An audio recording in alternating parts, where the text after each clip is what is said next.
out if you are already a victim today. Please go to HomeTitleLock.com. Use the promo code BILL to get a free title history report, plus a free trial of their $1 million triple lock protection. On this Wednesday, after decades of experiencing horrendous violence, the Mexican people are finally demonstrating against their government's impotence in fighting against the drug cartels. As we write in Confronting Evil, cartel leaders have amassed billions of dollars while murdering at will and, of course, sending poison to the USA and other countries. In addition, cartel thugs terrorize the Mexican people by extorting legitimate businesses and violently attacking any and all opposition. President Trump has offered to coordinate with Mexico to destroy the cartel leadership, but Presidente Claudia Sheinbaum loudly declined. Why? I believe Ms. Sheinbaum is frightened for her own safety. There is no other reason, and reasonable people know it. The Mexican government is simply not strong enough to control the drug merchants. And now many Mexicans themselves have had enough. They are protesting in the streets. So I do expect President Trump to take direct action against the drug cartels in Mexico. And it will be violent. And Sheinbaum should back it. If she doesn't, it'll happen anyway. Back in a moment. Imagine a pharmacy that actually makes your life easier. All Family Pharmacy handles it all. Consultations, prescriptions, fulfillment, shipping. As we head into the cold and flu season, now is the time to stay prepared. From antibiotics and antivirals to ivermectin and more, they've got you covered. Licensed doctors review every order for safety, and everything ships right to your door. Please visit allfamilypharmacy.com/bill. Use promo code BILL10 for 10% off. That is the Morning O'Reilly Update. More analysis later on. From the Michaels Flooring Outlet Weather Center. I'm meteorologist Chance Scotch with your first alert forecast. Going to see some patchy fog this morning as temperatures a little bit colder back towards the upper 40s, but we're going to continue to warm back up close to the 60-degree mark this afternoon. Looking at mostly cloudy skies and some chances of showers and thunderstorms begin into Thursday. That'll last into Friday evening before clearing for a drier weekend ahead as temperatures are back towards the lower 60s as we look off throughout the second half of the week. From the First Alert 4 Weather Center, I'm meteorologist Chance Scotch.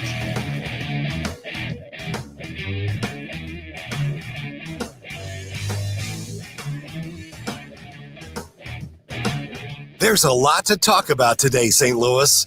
Let's get the conversation started. This is Mike Ferguson in the morning on NewsTalkSTL.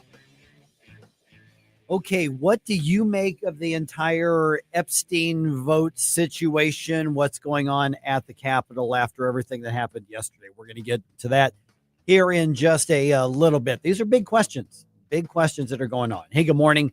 Happy Wednesday. Hey, halfway there. Mike Ferguson here, obviously. Okay, so let's start here in St. Louis, though. Kirk Hilsinger from the St. Louis City GOP was with us on Tuesday's program. A lot of ground to cover. Obviously, yesterday was the day that the Quo Warranto trial of Sheriff Alfred Montgomery happened as well. So we were talking about that as we head into that and the bigger picture as to how this is affecting the entire city and what's going right in the city at this point. Here's how that discussion went. Let's start with loaded dice. The Quo Warranto is happening. The trial is happening today. Yes. He's desperately trying to hold on to his job. I think he might be the only person on the planet who thinks he has a chance to hold on to his job, would be my guess at this point. So our guess, Susie's far more educated guess than mine, is that he's likely on his way out at some point, whether it's today, next week, or whatever the case is. But then he's got to deal with the criminal stuff. Yeah. And here's the thing. Normally, your own sense of honor would tell you, it's time to go. I do call him the jailbird jailer because that alliteration aside. But it's not just one. It's this warranto has 6 parts in it. Yes, one had been thrown out, but it's replaced by the fact that he's sitting in jail and cannot effectively run the office. Yeah. So when you look at what this means to the city, because I mean, voters made a bad choice, obviously, but the sheriff's office, nobody knew what it did because it had such a niche thing. Now we all know because of all the drama. What do you think's the bigger effect on the city itself? It's an oversized effect from the actual office. I think you'd couple this with Kim Gartner and Tashara Jones. City voters are waking up and going, wait a minute, why are we going down this far left train? And let's not forget that Montgomery was Megan Green's pick, even though she's trying to stay away from his as much as possible. So I think city voters, they're waking up. They're not waking up as fast as I would like, but they are waking up to the fact that maybe we should think about who we vote into the office. And to be honest with you, for sheriff, we didn't really have much of a pick as far as the list of candidates. We only had 3. We had Vernon Betts, and we had Joy, and we had him. Unfortunately, he had won the primary. Right. Well, and I wondered if, try to find the silver lining is the fact that this is such a blatant example of why you have to be careful who you vote in. Is that an opportunity?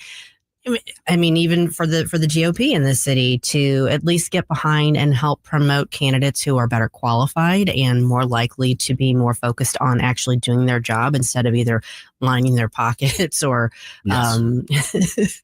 pushing a far left progressive agenda. I am looking for candidates. I mean, we do have the 2026 election coming up. We also have the 2027 election. I need candidates to run, and I'm actually kind of working in the background trying to get the state to help address some of these municipal election problems we have, such as it costs $750 to file to run for alderman when it costs only $500 to run for governor, and you don't need the 2% of signatures in the area. So I'm trying to make it easier for people to run. Right. And I've even talked to the Libertarian Party, and the Libertarian Party's like, yeah, it's hard for us to find candidates to run too.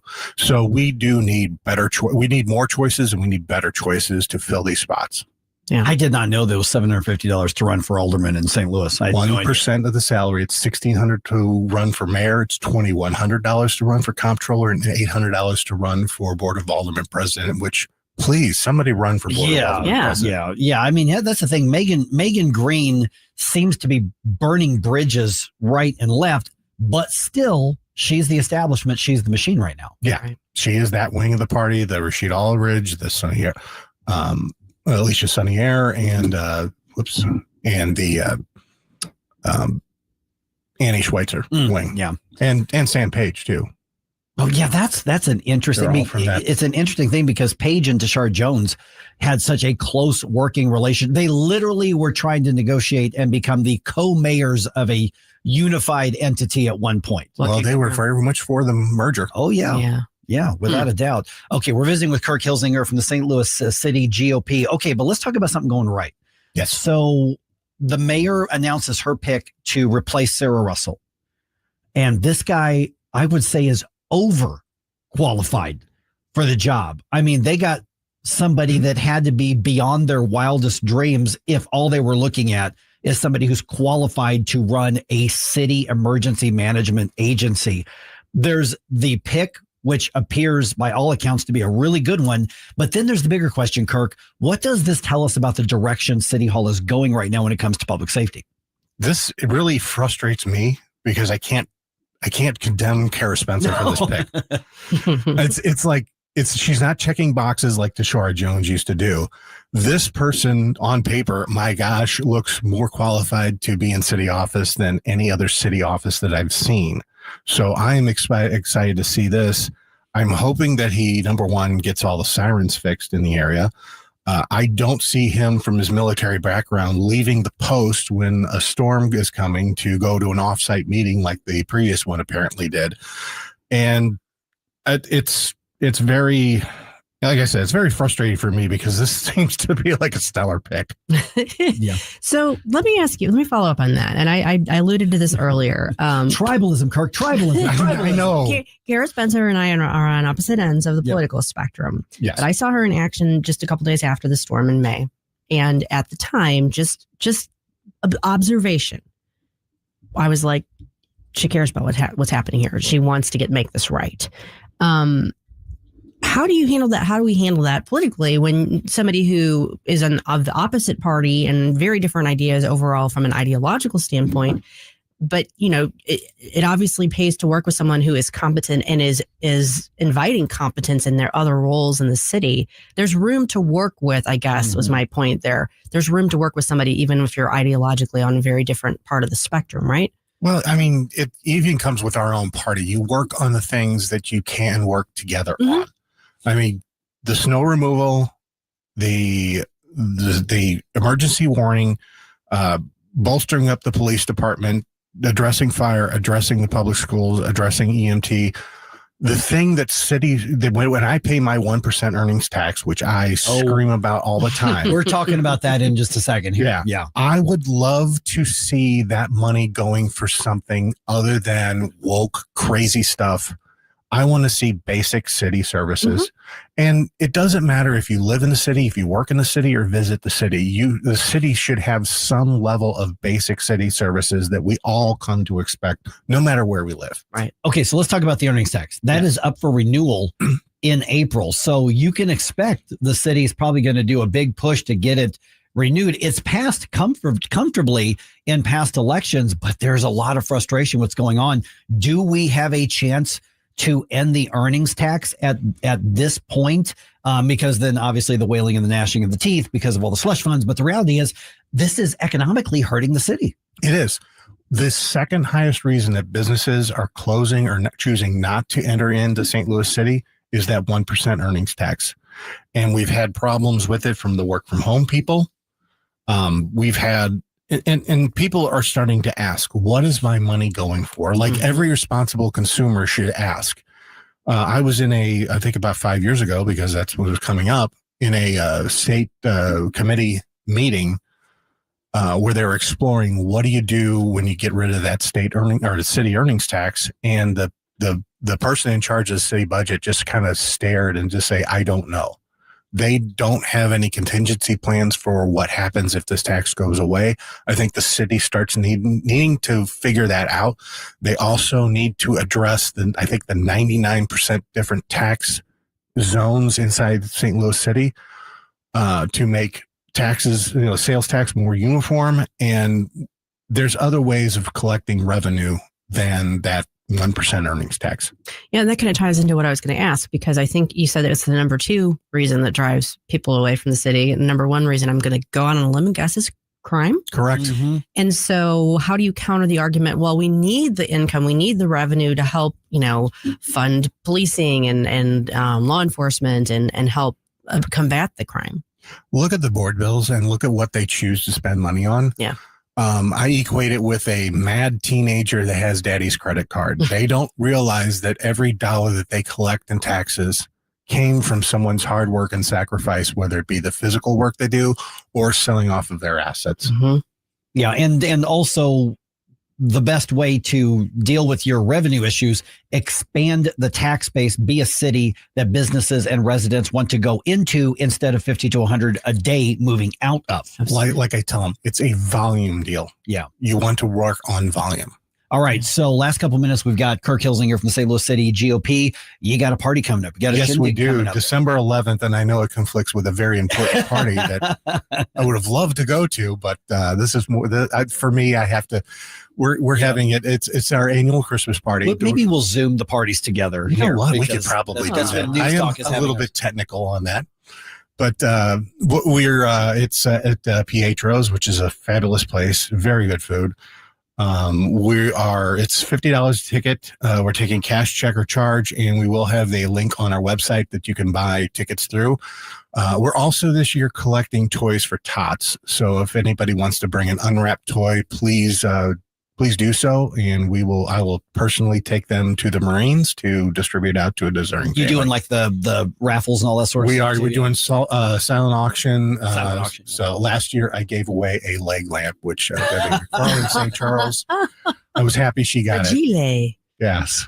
Without a doubt. And do we know who's going to be there? I mean, first of all, it's just a party. I've been to it. Yeah. It's a lot of fun, but we always get some updates from some pretty interesting people. Yeah, I'm working on that. And unfortunately, a lot of the people that I wanted to come, they're just not going to be able to make it this year.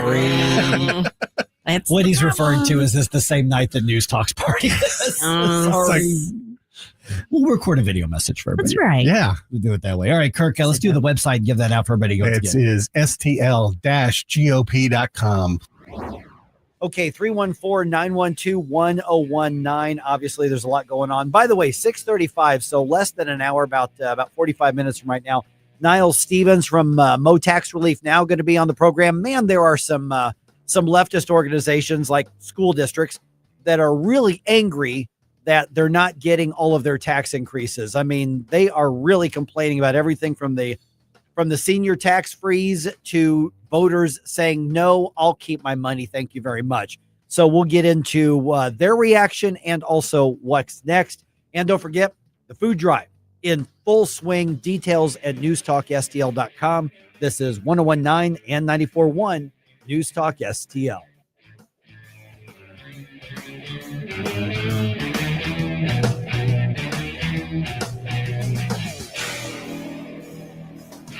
Free speech is alive and well in America. Thanks for taking my call. Right here. You know what's going on? Have a great awakening. You see through the smoke screen. It's cool to be woke. News Talk STL. Until it's not. News, analysis, opinion.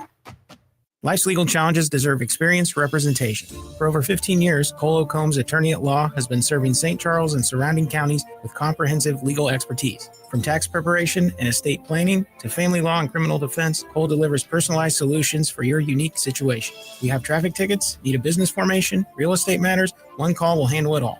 Cole O. Combs, attorney at law. Call 636-949-0010, extension 3 today, or visit colecombs-law.com.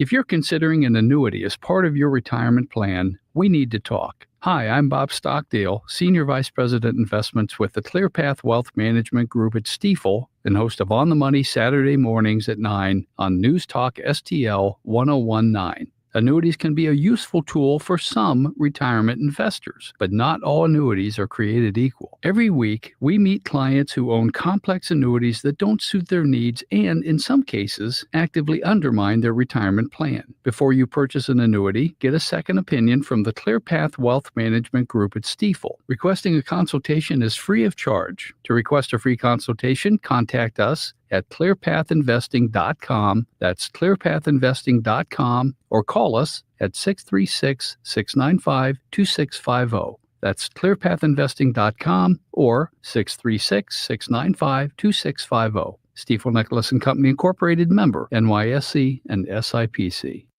Every 2 seconds, someone needs blood. Someone who is fighting cancer, undergoing surgery, or experiencing a life-threatening illness. The need for blood is critical and constant. I'm Congressman Bob Onder. A single blood donation can save lives. Donate blood today and offer help and hope to those who need it most. This message brought to you by the National Association of Broadcasters and this station.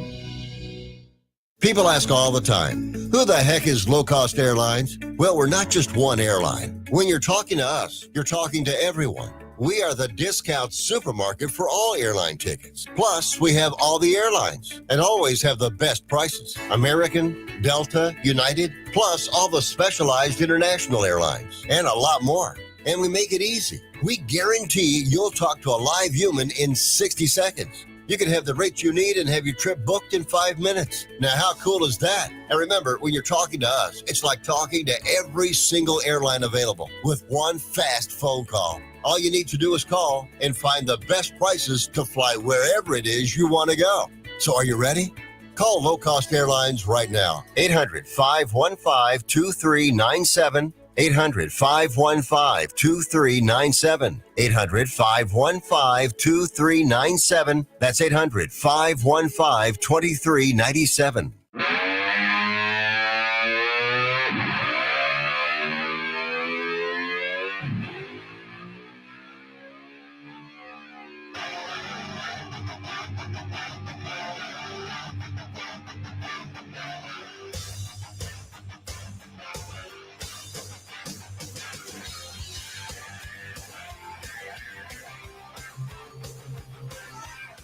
Get up, St. Louis. It's Mike Ferguson in the morning.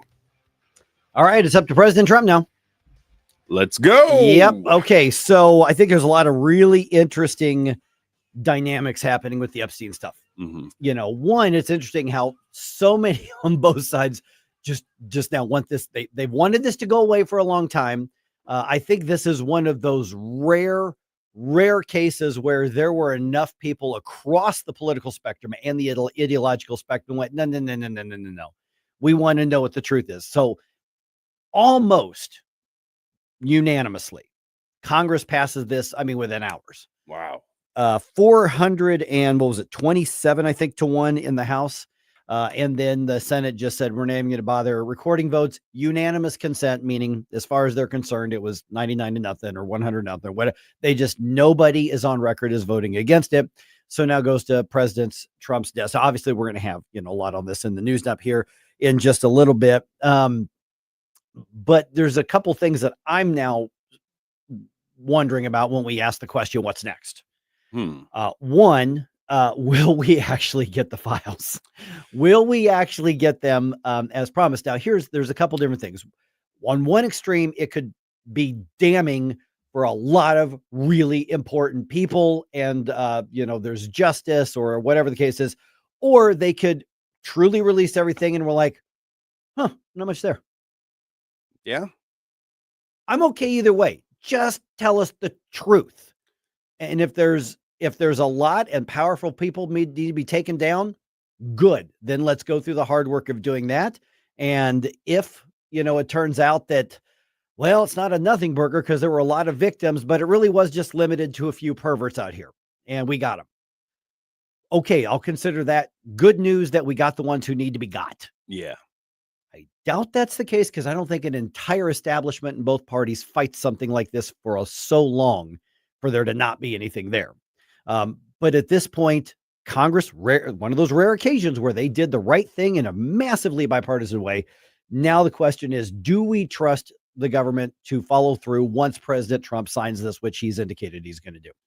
Yeah, I've been trying to stew over this a little bit because it really does come down to, it feels like the people versus the establishment when it came to this. I mean, there are people within different administrations that are still currently employed that have had access to this for quite a while. And as we've seen, at least what Cash Patel was telling us about some of the Russian collusion stuff, is that, they were trying to put, evidence in burn bags and dispose of it. It's been a lot of time since it's been fought for. So yeah, it's almost like I don't want to go too nihilistic in things, but at the same time, I can definitely see that, and it may not be the president and his personal picks himself, but it could be people behind the scenes that have said, well, we know it's coming, so let's go ahead and get rid of that. And then at the same time, I mean, the people that were against it, trying to stall it, primaries are coming up, and now they're saying, I'm not going to risk my seat to continue this the shenanigans. So. Okay, so a couple things on this. One, do we have faith that it's even possible that we're going to get the full story, much less justice? I don't think so.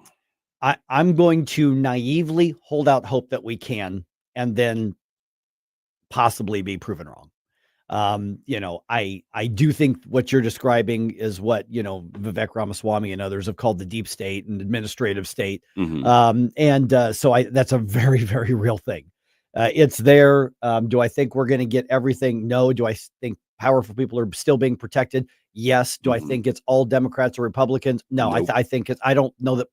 I don't know at those elite levels of power and money. I don't know that partisanship matters a whole lot other than just whatever tool you're making money with. And it's, again, not only Americans either. Right. And that's the other aspect of this is that, once you get to a certain level of international power and fame, you start to, funnily enough, but you start to get to that level of, could this strain our foreign relations with certain nations if it comes out? If it does, it does.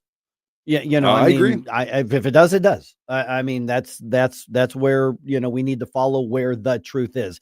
You know, do we need, you know, obviously to keep in mind our foreign relations? Sure, we need, but if the pursuit of justice is in conflict with something, then pursue justice, pursue truth. That's what you do. And I'm going to say this a couple of times today. Republicans, this is not all about Donald Trump. Okay. This is about the victims and the search for truth and justice. Okay. Democrats, this is not all about Donald Trump. Yep. This is about the victims and the pursuit of justice and the pursuit of truth on this. So that's where we are right now. I don't think, I have a feeling that many of those who voted yes to release the files probably did so knowing they really didn't have a choice, but probably didn't want to. Mm-hmm. But it doesn't matter. They voted yes. They ended up doing the right thing. What do you think? Let me know.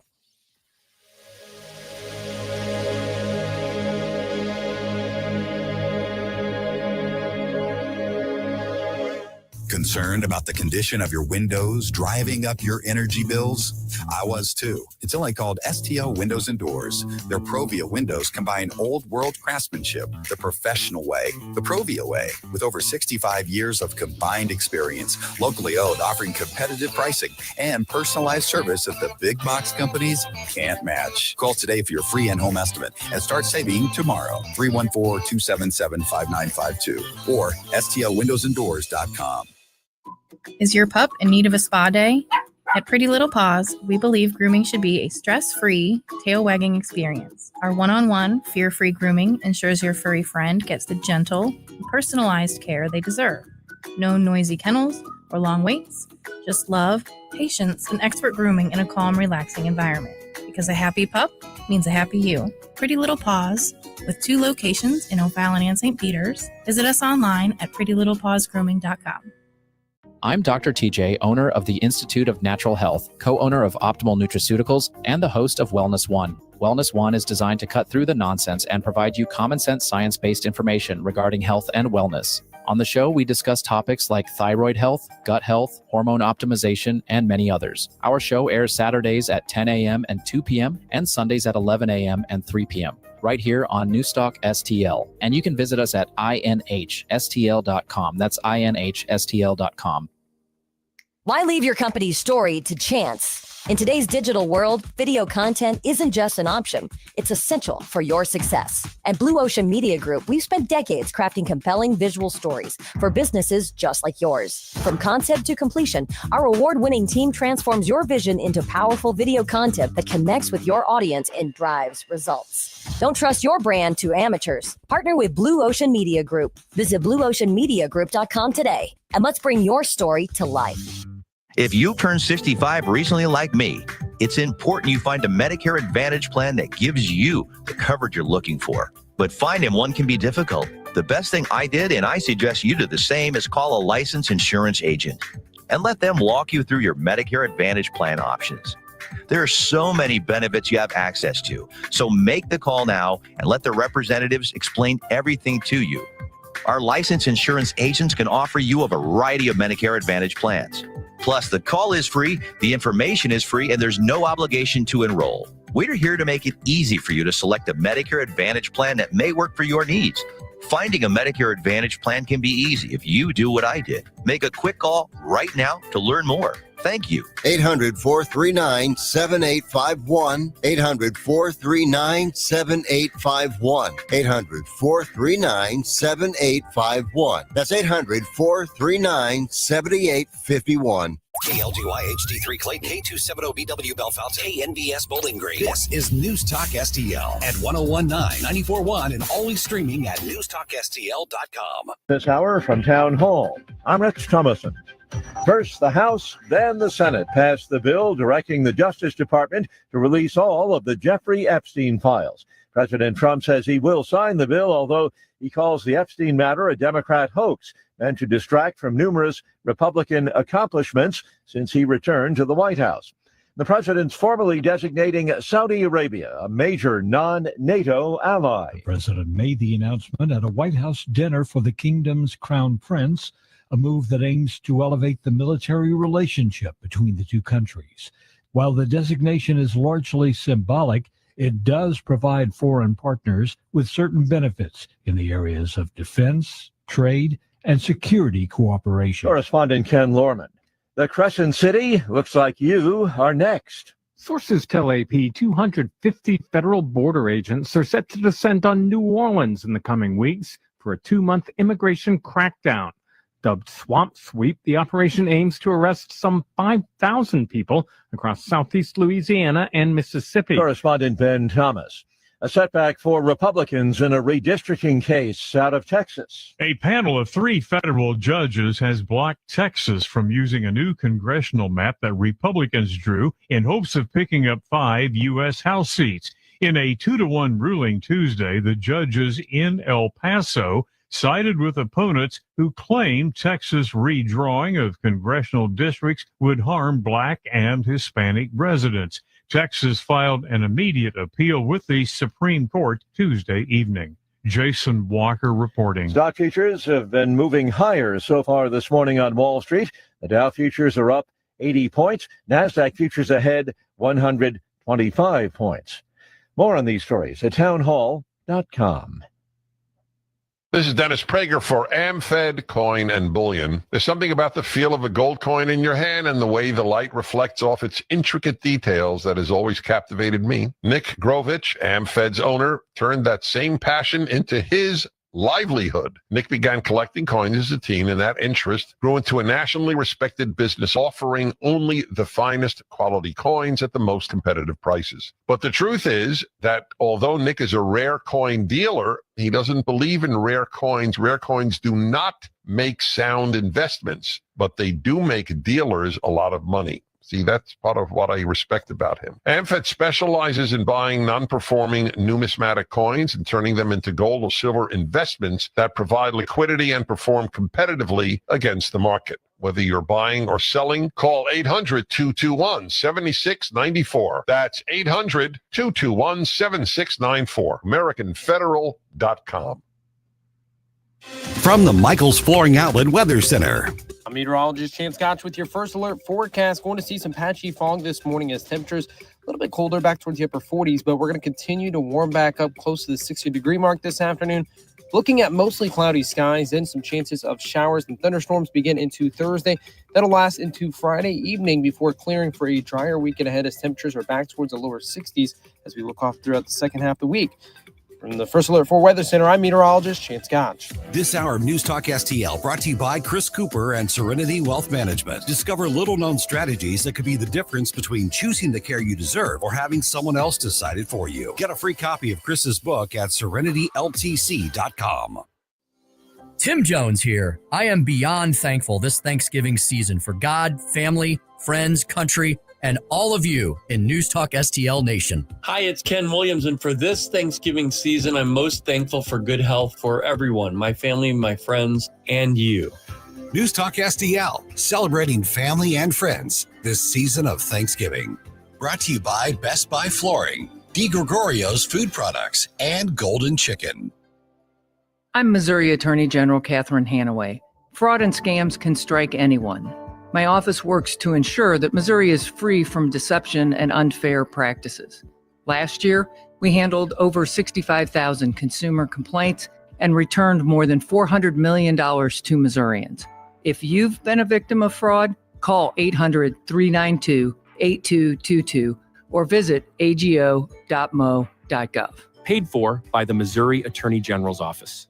Tim Jones and Chris Arps in the afternoon. Silicon Valley is trying to genetically engineer better babies. Sean Carney of 40 Days for Life will let us know if this is modern-day eugenics at 5:20. Tim Jones and Chris Arps. Weekdays at 4 on News Talk STL.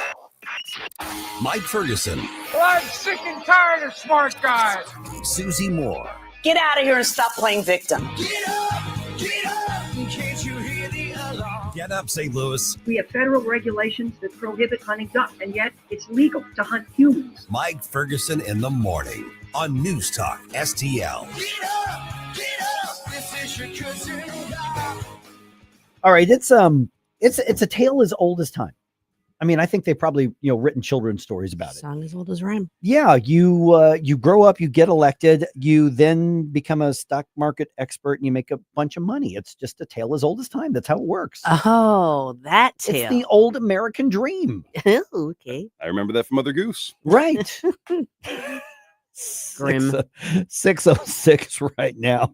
And this is highlighted, obviously, again, with Nancy Pelosi announcing she's not going to be running for re-election. And you're, wait a minute, you make how much per year? You live in one of the most expensive areas of the country, and you're a multi-bazillionaire? Oh, but it wasn't just you. It's your husband's a stock market. A lot of stock market geniuses when they get elected. Yeah.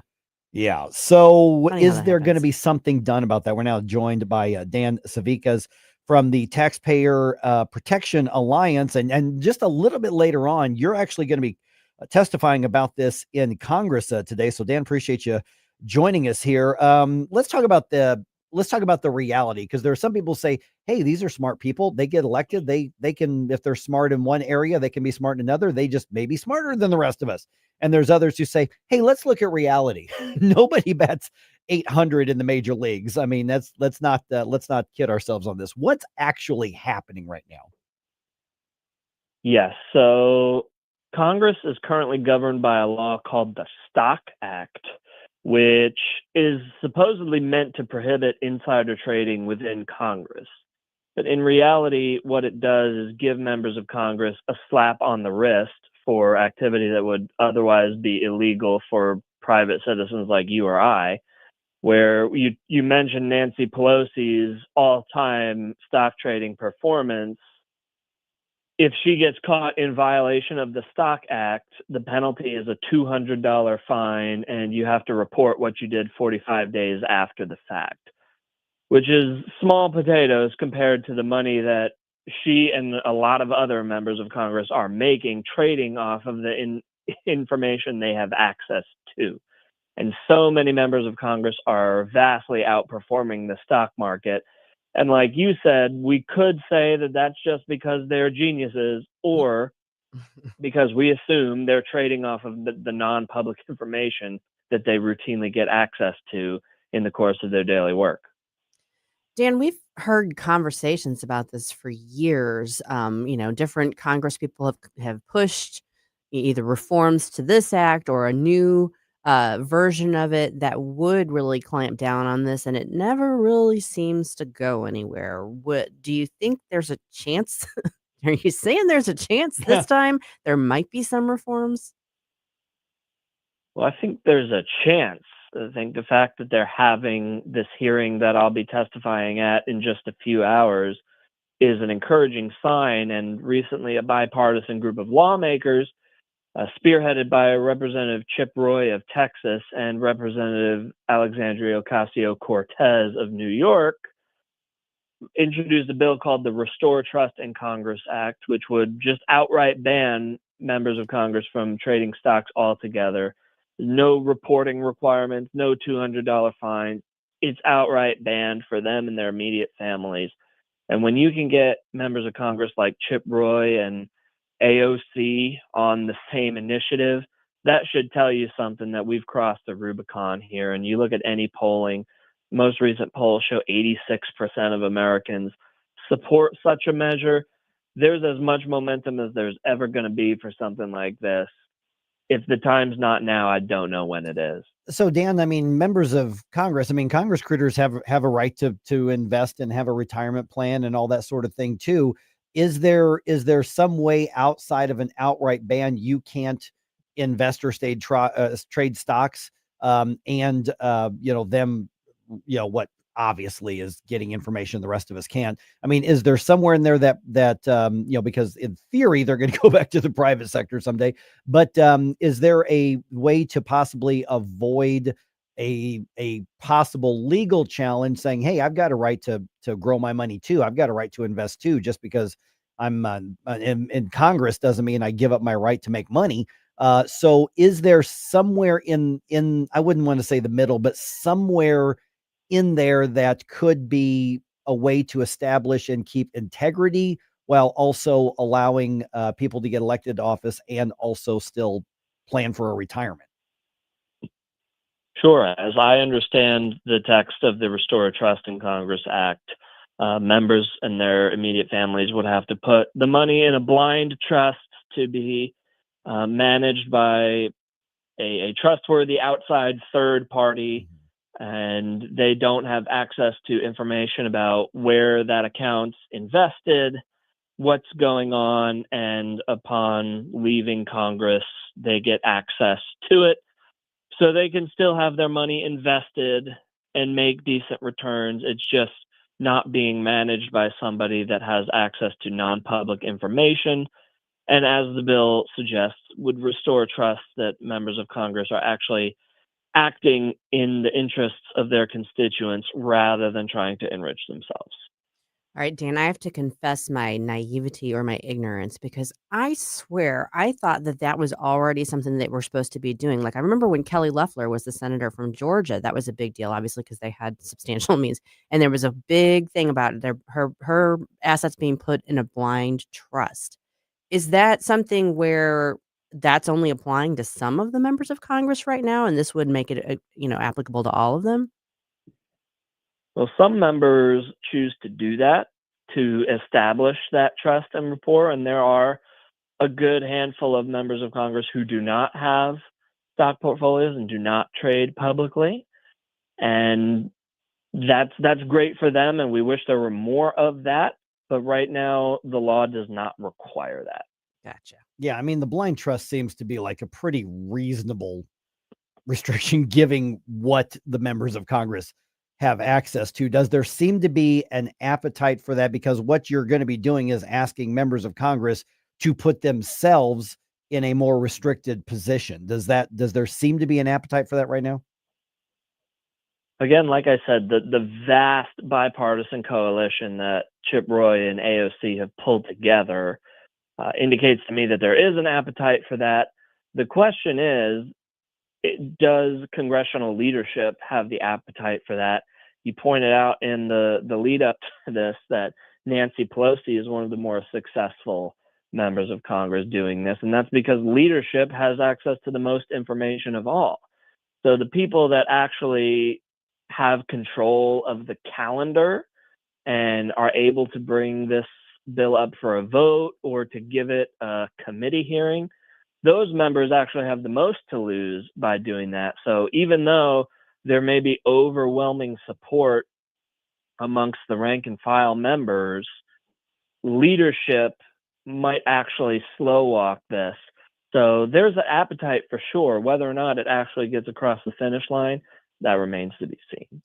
You mentioned, we all mentioned Nancy Pelosi because she's so closely associated with this issue.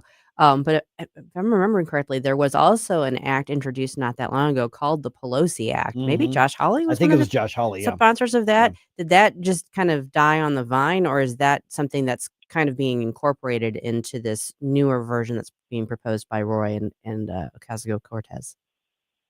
It's a similar measure. It's not exactly the same, and the eccentricities are pretty in the weeds.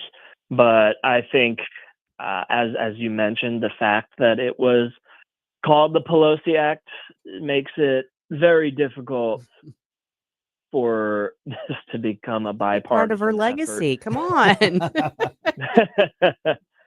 Yeah, so I would not expect the Pelosi Act to go anywhere. If there's going to be any vehicle, it's almost certainly going to be the Restore Trust in Congress Act, the bill I've been talking about. All right, we're visiting with Dan Savickas from Taxpayer Protection Alliance. Okay, so what's happening? Let's talk about this hearing that's happening today. Where are we in the process with this?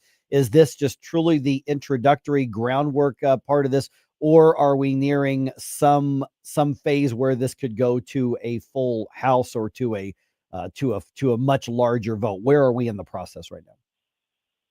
Yeah, this is just an information fact-finding hearing. Myself and a couple of other experts, quote-unquote experts on the issue, who are there to talk about the work that their organizations have done on this issue, the research that they've done. This is not a markup of the Restore Trust in Congress Act or any other specific bill. So I do believe we're still at the early stages of this. But again, this is getting a lot of traction, a lot of media coverage. So Lord willing, in the near to not too distant future, we'll be talking about getting this bill to the floor of the House and then the Senate, and then Lord willing, President Trump will sign it. All right. So obviously you're going to be covering this on your blog and your news releases on the website, social media. So Dan, people want to get in touch with Taxpayer Protection Alliance. I always ask the question at the end, how do they do it? What's the way to be in touch? Sure. You can find all of our content on our website, protectingtaxpayers.org, or you can follow the organization on social media at Protect Taxpayers. The last T in Protect is the same as the first T in Taxpayers. All right. Got it. Dan, we'll talk to you again soon. Thanks so much. Good luck at the hearing. Thank you. Have a good one. Thanks, Dan. Hey, I know it's only Wednesday, but Friday's going to be here before you know it. And we want your suggestions for our great Friday flashback bump music. So send them in. Get them to Jerome. We want to hear them. Don't try to make me stop, no inspiration. You have a soul so dark, it is no more. And all at once depart, no destination. Making cold my heart to fight your war. Hey, it's Susie Moore. If new flooring makes you think hassle, think again, because Michael's Flooring is changing the game. For over 30 years, Michael's has been locally owned and trusted for quality, variety, and amazing service. Whether it's carpet, hardwood, laminate, luxury vinyl, or ceramic tile, their expert team makes installing new floors exciting, not stressful. That's why customers keep coming back. Visit Michael's Flooring at St. Peter's, Starting Prairie, Creve Coeur, or online at igotfloored.com. That's igotfloored.com. The Vic Porcelli Show. NPR, guess what? Got defunded, and they're going to close down operations. If they're not going to get federal funding, well, then guess what? There are plenty of radio salespeople out there in the United States who can sell time, big time. You know why they don't sell hire a sales team? Because nobody will buy advertising because they suck so bad. Oh my God. You don't see people. You're so correct. That's it right there. Vic Porcelli, live and local, weekday mornings at 9 on News Talk STL. Dr. Randy Tobler here, and I know that when you're looking for a dentist, you have to make sure you choose a dental practice that's compatible with you and the needs of your family. Well, I'd like to tell you about my dentist, Dr. Dan Cusimano, and his partner, Megan Dwyer, and their team at Advanced Dentistry at St. Charles. The great team at Advanced Dentistry of St. Charles can accommodate all of your cosmetic and restorative needs because their passion is general dentistry. Implants, crowns, bridges, even dentures. That what you need the most is what they'll provide in a personalized, focused way. And they can provide therapeutic and cosmetic options like Botox and dermal fillers. Get to know them and all they have to offer by calling 636-978-0226 or visit them on the web at advanceddentistrynow.com. That's Dr. Daniel Cusimano and Dr. Megan Dwyer at Advanced Dentistry of St. Charles. That's Advanced Dentistry Now, 636-978-0226. Or visit them on the web at advanceddentistrynow.com. This hour of Mike Ferguson in the Morning is brought to you by Stifel. Request a portfolio review from your Stifel financial advisor at stifel.com. That's STIFEL.com.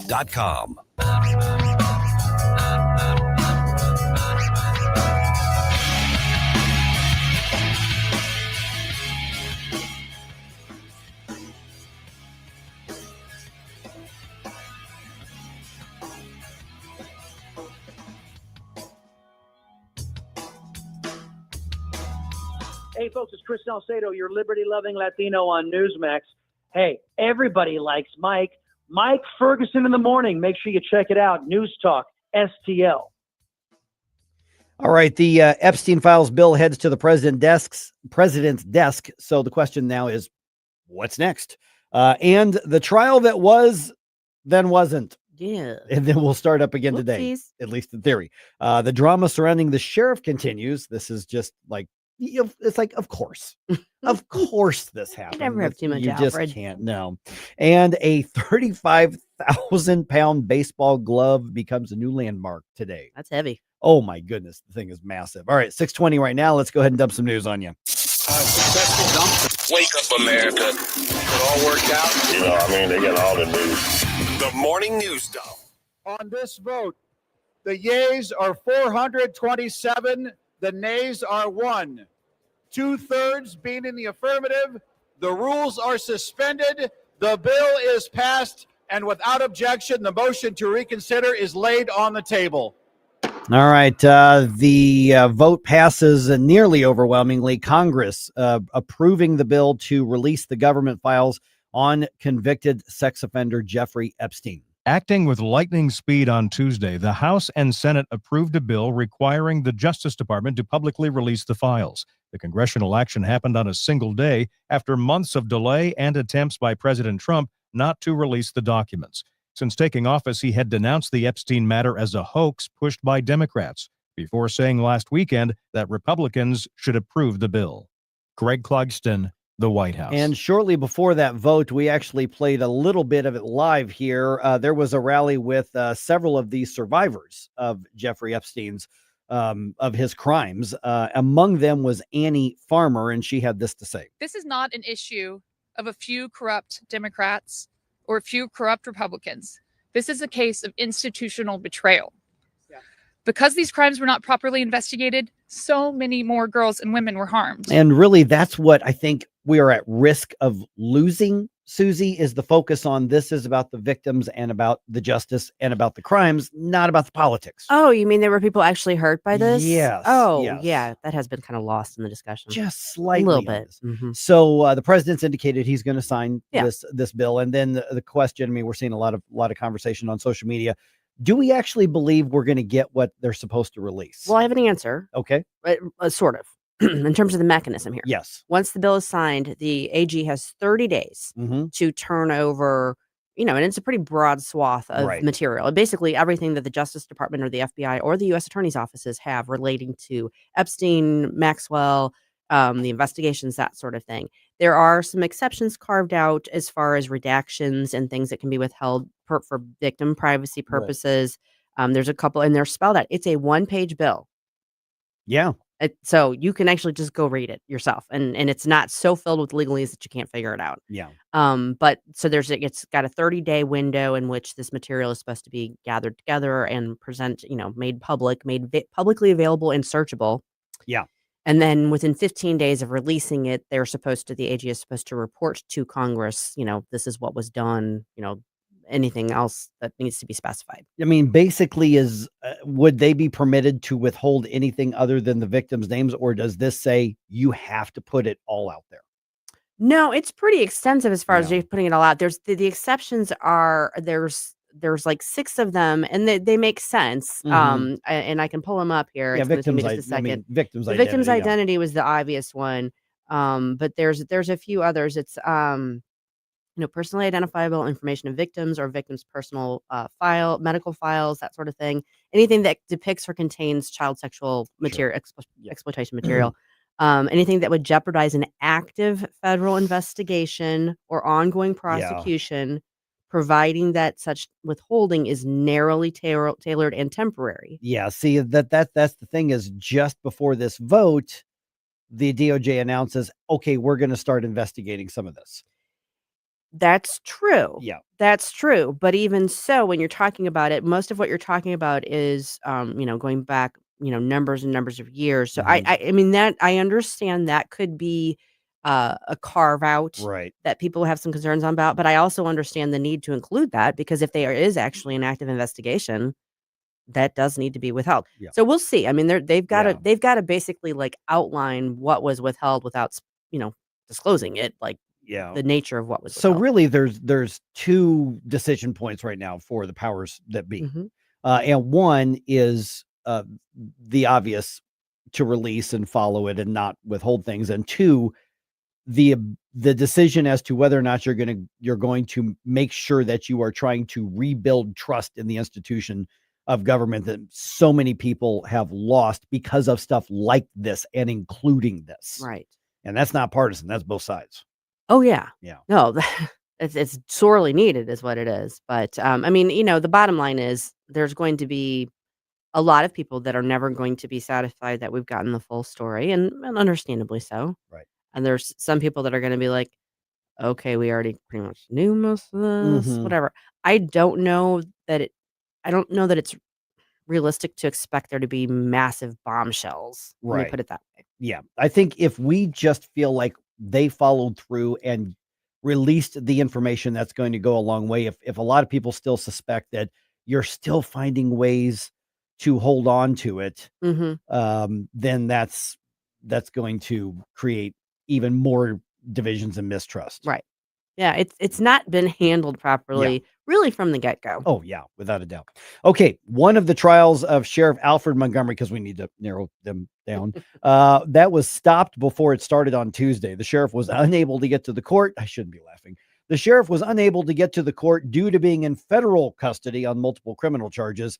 In the attorney general's quo warranto case to remove him from office, the judge delayed the case until today. They're going to try again today, saying it would not be fair to have a trial without Montgomery being able to attend. Yeah, I mean, I agree with that. I'm just a little puzzled as to why the logistics weren't already Right. worked out for that, since they knew this was coming. Yeah, David Amilati did a pretty good job covering this, so I'm going to play part of his Okay. report on this a little bit later, because the bottom line is nobody really knows how this didn't get done, and so we'll see what they come up with on that.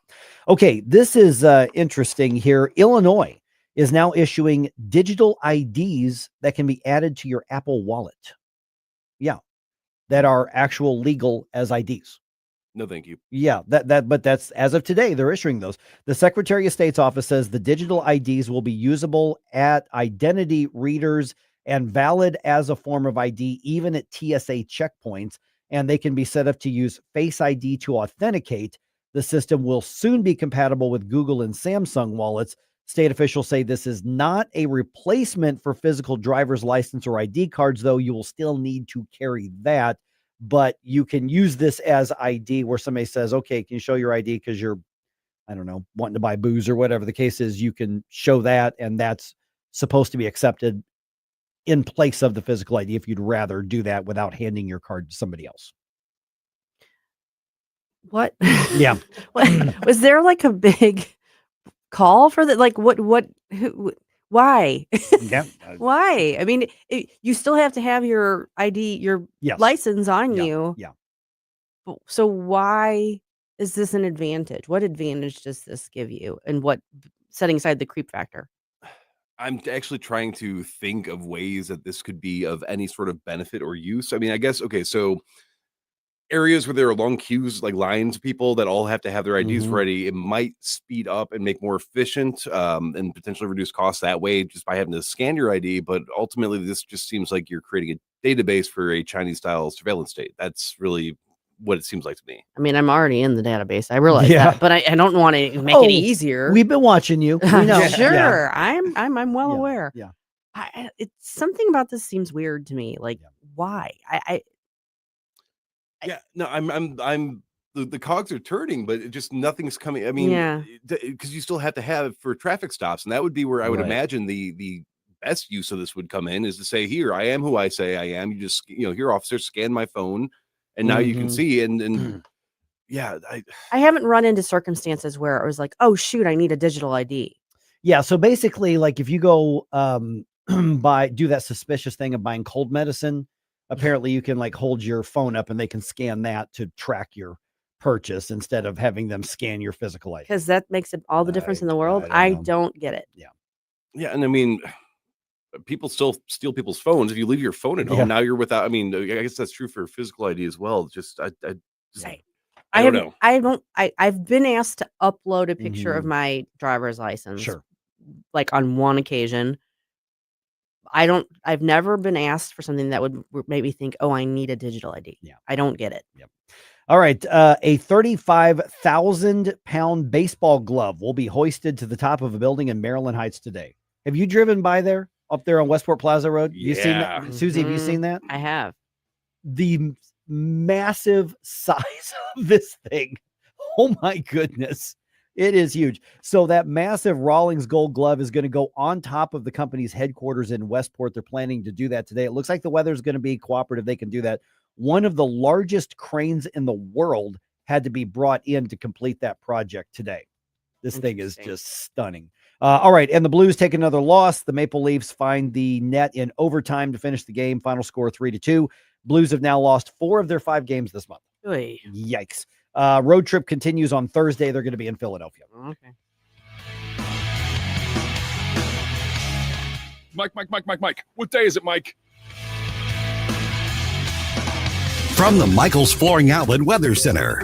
I'm meteorologist Chance Scotch with your first alert forecast. Going to see some patchy fog this morning as temperatures a little bit colder back towards the upper 40s, but we're going to continue to warm back up close to the 60-degree mark this afternoon. Looking at mostly cloudy skies and some chances of showers and thunderstorms begin into Thursday. That'll last into Friday evening before clearing for a drier weekend ahead as temperatures are back towards the lower 60s as we look off throughout the second half of the week. From the First Alert 4 Weather Center, I'm meteorologist Chance Scott. St. Louis, it's here. The bigger than Black Friday at Renewal by Anderson. For a limited time, get the biggest dollars off savings of 2025. $330 off every window. $830 off every patio or entry door. Plus, you may have no payments and 0 interest. Renewal by Anderson. Unprecedented winner of the prestigious J.D. Power Award for customers 6 years in a row. Renewal by Anderson. Full service window and door replacement division of Anderson, a name you've trusted for more than 122 years. $330 off every window, $830 off every patio or entry door. Schedule your consultation today at rbastl.com or call 877-WINDOWS. 877-WINDOWS. Renewal by Anderson. Award-winning quality, bigger savings, smarter investment. Hi, I'm Jen Wallner. And I'm Rodney Wallner with the Wallner Home Selling Team at Berkshire Hathaway. Hey, Rodney, how do you sell your home for top dollar? That's easy. Call the Wallner Home Selling Team at 314-810-SOLD. What if I want a flexible commission rate? Call the Wallner Home Selling Team at 314-810-SOLD. When's the best time to sell your home? Right now. Call the Wallner Home Selling Team at 314-810-SOLD. For all your real estate needs, call the Wallner Home Selling Team at 314-810-SOLD. That's 314-810-SOLD. If you have a phone, you have a radio. Download the all-new NewsTalk STL app. Love the all-new NewsTalk STL app. On my way to work in the morning. Usually I'm in the car. I listen on the app in my car every morning going to work. Download the NewsTalk STL app and listen anytime, anywhere.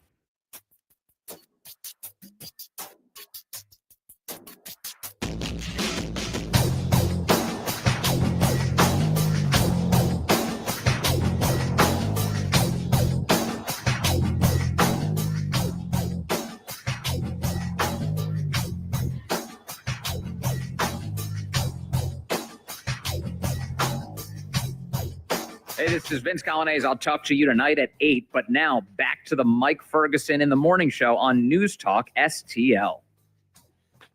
Okay, you would think that everyone would be happy when a government program works as it should. Yeah. I mean, yeah. But that is not always the case. Okay. Yeah. There are some people, when we touched on this yesterday, there are some people not happy because the government program working as it should is saving people money, and it's saving the money in their pockets and not giving it to government. So this is just going to be Stump Susie Day. Like, I don't understand what's the argument. Right. Okay. So we are being joined right now by Niles Stevens. He is with Mo Tax Relief Now. And so we got a couple areas here. There's that. And then there are the school districts kind of stomping their feet because it's going to be harder and harder and harder for them to milk more money out of the residents and the taxpayers. But Niles, appreciate you being on here. Let me start with that first one. I saw this article. We touched on this yesterday. The senior property tax freeze in St. Louis County alone, saving $30 million collectively for over 70,000 senior households in the area. And of course, at the end of the article or the articles, the reporters say, and those who are going to lose the most are the school district and the library boards and all these others who are going to lose X number of dollars. They estimate they're not losing a penny but that's how we frame the discussion on this. So the government program is doing what it's supposed to do for once, saving people money, and we still have government complaining because they say they're losing money because they're not going to get their guaranteed raises. Yeah, exactly. Thanks for having me on, Mike. I saw that article as well. And, the taxpayers paid everything that they were supposed to pay. And so just because there's a change in the tax code doesn't mean that the government lost anything. They didn't drop a bag of money on the way to the bank or get the Brinks truck robbed or anything. Everybody paid what they were supposed to pay. And at the same time, what we see in like in Rockwood School District with Prop S and even in Parkway School District is that revenues are still increasing. So if I go to my boss and I say, hey, I want a $10,000 raise, and he only gives me a $7,000 raise, did I really lose $3,000? No, they're gaining. So the school districts are doing just fine. Niles, I think it's interesting. There was this big push for the senior property tax freeze, and everyone seemed to think it was a great idea and it was fair and a good, it was the right thing to do. And yet there's this resistance now, like we've been saying, it's framed as they're losing money. Is there going to be a push from them to make up for that loss in some other tax way? Well, I think that what Representative Ben Keithley and Mo Tax Relief Now have done with the senior property tax freeze is they're like a tax arsonist. They have started a fire in the state of Missouri for lower taxes, specifically for lower property taxes. And the senior property tax freeze is one of the most popular bills all across the state. So what the senior property tax freeze did was it did not say everybody has to do this in their district. It allowed all of these voters to go out and sign petitions and to advocate for themselves to say, hey, it's too much. You're taking too much of my money. We want to freeze taxes for this sector, for the seniors. And once everybody saw that the seniors got their taxes frozen, we're going to see in 2026 more tax reform so that we can tackle the affordability crisis that the Democrats talk about. We can tackle that as Republicans through the tax code. We're visiting with Niles Stevens from Mo Tax Relief Now. Okay, you just mentioned the school districts here because we've had a couple of school districts that really, on one hand, are just kind of stomping their feet that they didn't get like Rockwood. They are not happy that voters said no to a tax increase. And they even tried to leverage the senior property tax saying, hey, your taxes aren't going to go up. Go ahead and stick it to your neighbors, and targeted seniors. Voters said no. I saw some of the reaction on their Facebook group. And I got to tell you, I had this sort of, defiant laughter out loud when I was reading their complaining and stomping their feet. Parkway schools also putting out statements on this. They are really, really thrown off, and they've really been shaken up by the fact that the people have said enough is enough. What do we need to be aware of, particularly from government agencies like school districts? Well, one, they pull on your heartstrings, and they're going to try to guilt you into it, or they try to manipulate like they did with the senior property tax freeze. So they thought that the senior citizens in West County, they really thought that was a golden ticket, and it turned out to be a poison pill. And so I think that really turned off a lot of seniors and a lot of people who already saw their taxes getting frozen, that they were told, hey, just go out and put this tax on your younger neighbor. And that was very distasteful for a lot of the seniors in West County. So we just want to thank all those people that came out and voted no on this tax increase. And one of the things that we did really well with our messaging in this particular campaign in Rockwood was that we made sure that the voters felt comfortable and they felt confident to go ahead and vote no, that the school districts are going to be okay, the teachers are going to be okay. We showed them the numbers. We showed them how much your taxes would go up. And then we also showed them how much the school districts are already receiving in additional revenue each year. So Rockwood's budget from 2021 to their proposed budget or their estimated budgets in 2029, they go from $331 million up to $370 million. So they're still projecting increases in revenue, and at the same time, they're projecting student population decline.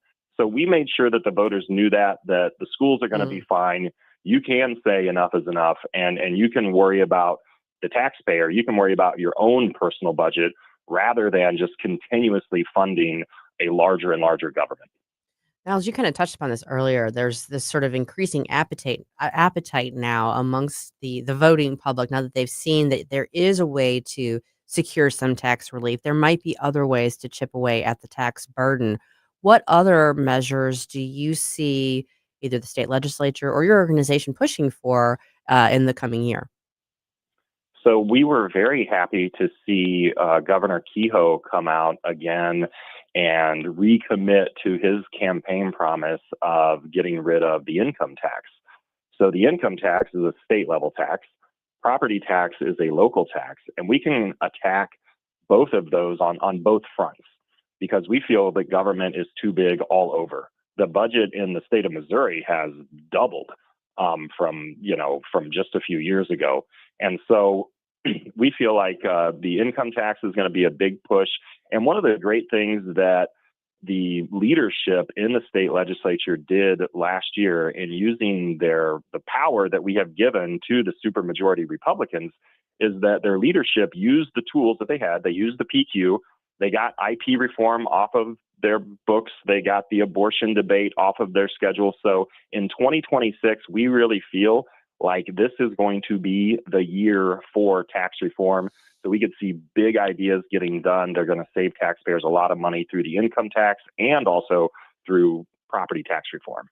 Niles, you just said something. It's the second time it's come up this week. We had a conversation with State Representative Jim Murphy the other day, and he said something very similar to what you just said in regarding cutting taxes and limiting taxes as not just about, okay, that's keeping money in our pockets instead of government. It's actually a tool to restrain government and keep government small. So there's more to it than just, I want to keep my money. There's also a putting the chains on government that keeps wanting to grow. So address that just a little bit, because I think a lot of people just look at the impact on ourselves individually, which is fair enough, but there's a bigger picture of keeping government smaller than it would be otherwise. Yeah. I mean, when you talk about affordability, and we saw the Democrats talk about the affordability crisis, what we're saying with Mo Tax Relief now is that we want a government that we can afford.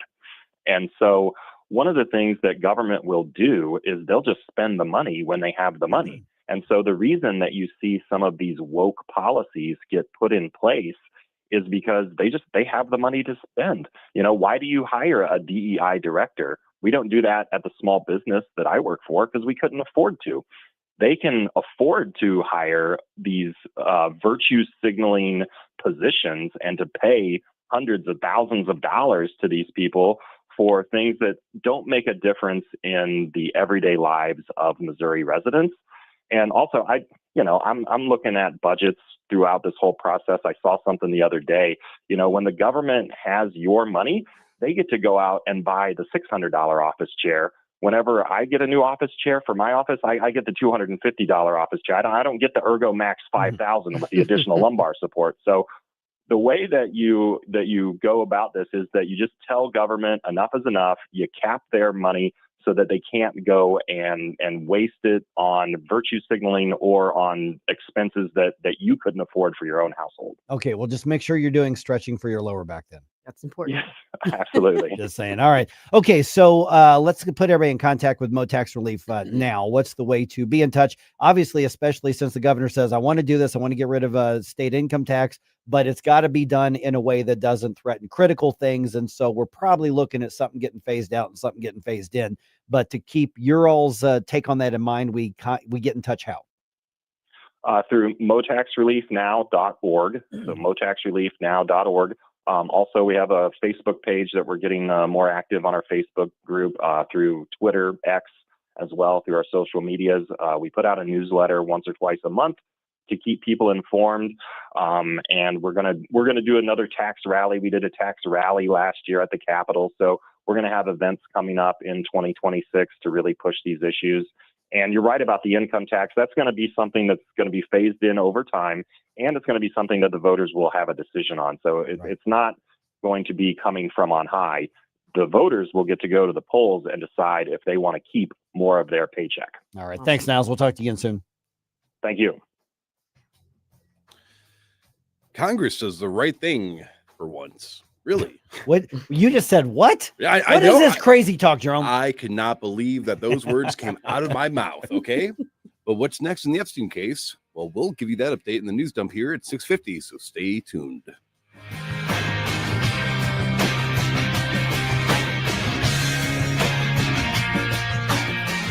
Mike Ferguson in the morning In the Ice Age, how much taxes did people pay? on News Talk STL. The Democrat Party is going to have to go back toward the center. News, analysis, and opinion. I've never called a talk show before, but this just irked me. 1019 and 94.1 News Talk STL. Hi, I'm Dr. Alan Link, owner of the Dental Link. You've heard ads about teeth in a day, but did you know that you'll be chewing on plastic, acrylic teeth? Here at the Dental Link, we can give you porcelain crown and bridge teeth utilizing mini dental implants that function much more like real teeth at about half the cost. Plus, mini dental implants are less invasive, less painful, and your recovery time is much shorter. Give us a call at 314-794-6464 or simply visit us today at thedentallink.com. SR1 Sundays. Hi, this is Elizabeth Kaiser. Be sure and check out my show, Straight Lines, this and every Sunday at 8 p.m., right after Stand and Fight, part of SR1 Sundays. Let's meet right here and let's peel back some layers of this crazy world, and you might be surprised at what we find. Straight Lines with Elizabeth Kaiser on SR1 Sundays at 8 p.m., right here on 1019 94.1 News Talk STL. Straight Lines with Elizabeth Kaiser on News Talk STL. Now, the Free Market Minute, brought to you by the Hammond Institute for Free Enterprise at Lindenwood University. Hey, it's Mike Ferguson from The Morning Show, and I'm here with Dr. Grant Black. And Grant, does having more economic freedom make a difference in people's lives, such as maybe helping reduce poverty? It definitely makes a difference. Economic freedom is critical for fostering well-being and prosperity. It enables people to make their own choices and pursue their own interest, like choosing careers, starting businesses, and innovating to make the world better. It thrives in environments that empower people, promote competition, and protect property rights, all while being supported by limited and healthy government. Economic freedom is a catalyst for generating higher incomes, greater wealth, more opportunities, better access to education, and improved health at all levels of society. It makes a difference. The John W. Hammond Institute for Free Enterprise at Lindenwood University fosters and examines market-oriented approaches to economic and social issues. To learn more, visit hammondinstitute.org. This hour of Mike Ferguson in the morning is brought to you by Stifel. Request a portfolio review from your Stifel financial advisor at stifel.com. That's STIFEL.com.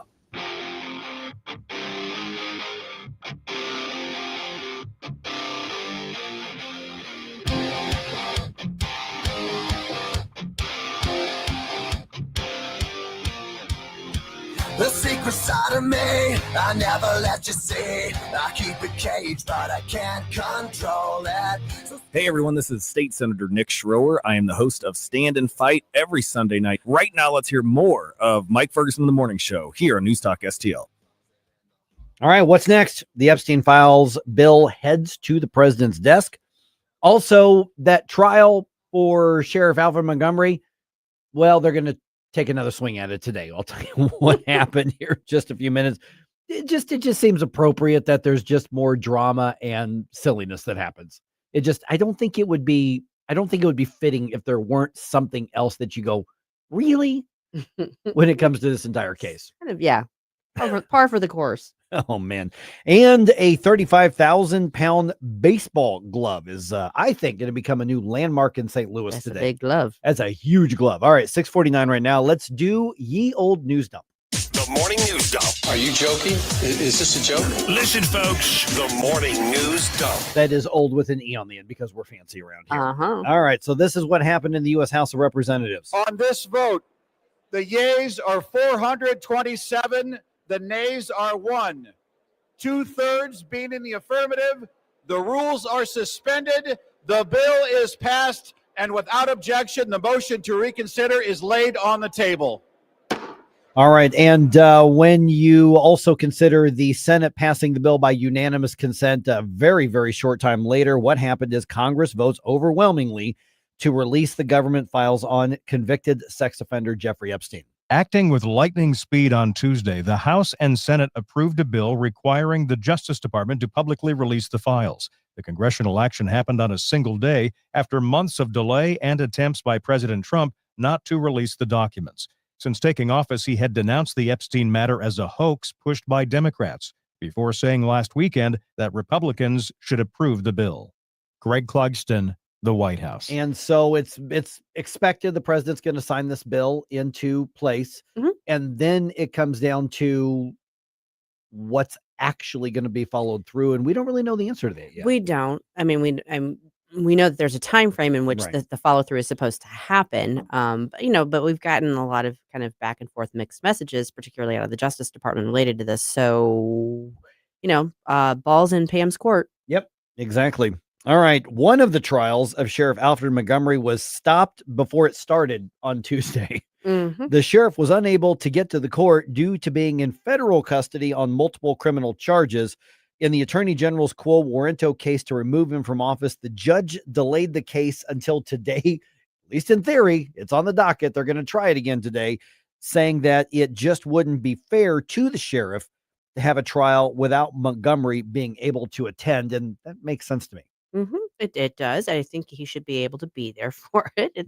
I'm still puzzled by why they weren't able to work out the logistics ahead of that, but that's just me. Yeah, we'll bring an update on that here in just a little bit. But the short answer is, the spoiler is, we don't have an answer to why that couldn't get worked out. We know where the obstacle happened. We just don't know why. Yeah. That's okay. The FAA has, as you know, lifted all travel restrictions at the nation's biggest airports after the government reopened last week. And so that puts an end to, well, it's phasing out the delays and cancellations. It's not that they aren't happening, but they're happening less and less each day. Correct. Yeah. Transportation Secretary Sean Duffy was on Mornings with Maria on Fox Business and explains what led to the decision that caused those cancellations and caused those restrictions in the first place. We saw, though, more pressure coming from air traffic controllers. We saw risk elevations. And that's why we took the steps to say, you know what, we're going to, over the next week, we are going to reduce capacity by 10%. Okay, so they're still hopeful that by basically this time next week, everything will be back up at full capacity. So it needs to be, because that's the busiest travel day of the year. Exactly. So it's not quite there. So get there a little bit earlier than you normally would if you're traveling, because there is a chance. And also make sure that you're prepared to hang out for a while, because don't be surprised if you still have some kind of delay. Yeah. I mean, that should just be your sort of mindset and whenever you're traveling, air travel, particularly around the holidays. Precisely. Yep. Okay. I'm curious what people think about this one. A mental health activist group in Illinois says federal policy changes and the likely Medicaid reforms are intensifying what they call a youth mental health crisis, especially in vulnerable communities. Karen Foley from the Juvenile Protective Association says schools and support organizations are struggling to meet rising needs. Then you layer on top food cuts, you layer on top of that ICE rage, you layer on top of that the news cycle and social media. And I give kids enormous credit for even showing up and trying. ICE rage is a mental health crisis of high schoolers now, apparently. She nailed it, because the next word she said, social media. Yeah. So all of this is being spun up by that. Yeah. ICE rage. Maybe if you stop intentionally misrepresenting things to scare the crap out of kids, maybe that they won't have so many mental health Kind of like issues. climate change. Yeah. Like, we're all going to die. The world's coming to an end if we don't do X, Y, Z, but don't be stressed. It's okay. Foley adds that she's worried about increasing anxiety among students in quote unquote immigrant communities to go along with the ICE rage. Wow. Just going to leave that one right there for you. Okay. Missouri Attorney General Catherine Hanaway says porn sites will now have to check IDs of users in the state. Yes. This is where the digital ID comes in. I was just going to say Well, that. that could be. Yeah, that could be. So the new rules go into effect at the end of the month and require adult websites to confirm the age of users, which means they will need some sort of ID from you, I would guess think. so, yeah. Failing to do so will be met with civil lawsuits under Missouri's Merchandising Practices Act. And the Attorney General says if they catch adult sites not checking IDs of some kind, that they will shut down that site in the state. You know, I am curious about that. I don't want to go looking, but Right. I'm Right, not going to do a right. search. But like for AB, if you want to go and check out their site, it asks you for your birthday, and you just put it type in. it in, There's right. nothing actually checking you. You can make it up. So I'm hoping it's something a little bit more substantial than that. So from what I've gathered, because there are parts of the internet where they're all up in arms right now and they're mad about this, which I want to say I'm not a fan of sites checking IDs like that, but at the same time, you can't go into a store and buy something or go into like an Right. adult Right. area without an ID. So I think that you actually have to do, put like an actual valid ID number and, picture and all that. I don't know if they're going to have you like smile next to the webcam with it or something like that. I don't because- know. But Yeah, yeah, I don't know how it's gonna version work. of creepy. Yeah. But yeah, I mean, like I because said, because the that bottom might line, be where okay, you so need the here's digital ID. here's the effect on this. The bottom line is you're going to be confirming something that says I'm looking at whatever you're looking at there, and that's probably going to incentivize some people to not go to the websites, which may have been part of the point in the first place. Maybe. Yeah. I mean, you got imagination. The world's your oyster for creative, I guess. Jeez. Oh man. Now, speaking of the digital ID that Susie just mentioned, Mhm. Illinois is now issuing digital IDs that can be added to an Apple Wallet. Yeah, so the Secretary of State's office says the digital IDs will be usable at identity readers, so the things that like scan Yeah. your driver's license. And they say it's going to be a valid form of ID even at TSA checkpoints, and it can be set up to use Face ID to authenticate it. Mhm. So the system will soon be compatible with Google and Samsung wallets as well. State officials say this is not a replacement for a physical driver's license or ID card. You're still going to need to carry that around the state. So, all right, a 35,000-pound baseball glove is going to be hoisted to the top of the building in Maryland Heights today. That building, of course, is the Rawlings World Headquarters. That massive Rawlings gold glove is going to be put up today. One of the largest cranes in the world was shipped in to do this. I saw it when I drove in this Oh morning. yeah. The scale of this thing is unreal. I am Yikes. telling you, if you're around Maryland Heights this morning, drive by there, just drive by Westport on Westport Plaza Road to see this thing. Because once it's up on top of the building, it's not going to look that big, but it is massive. Absolutely massive.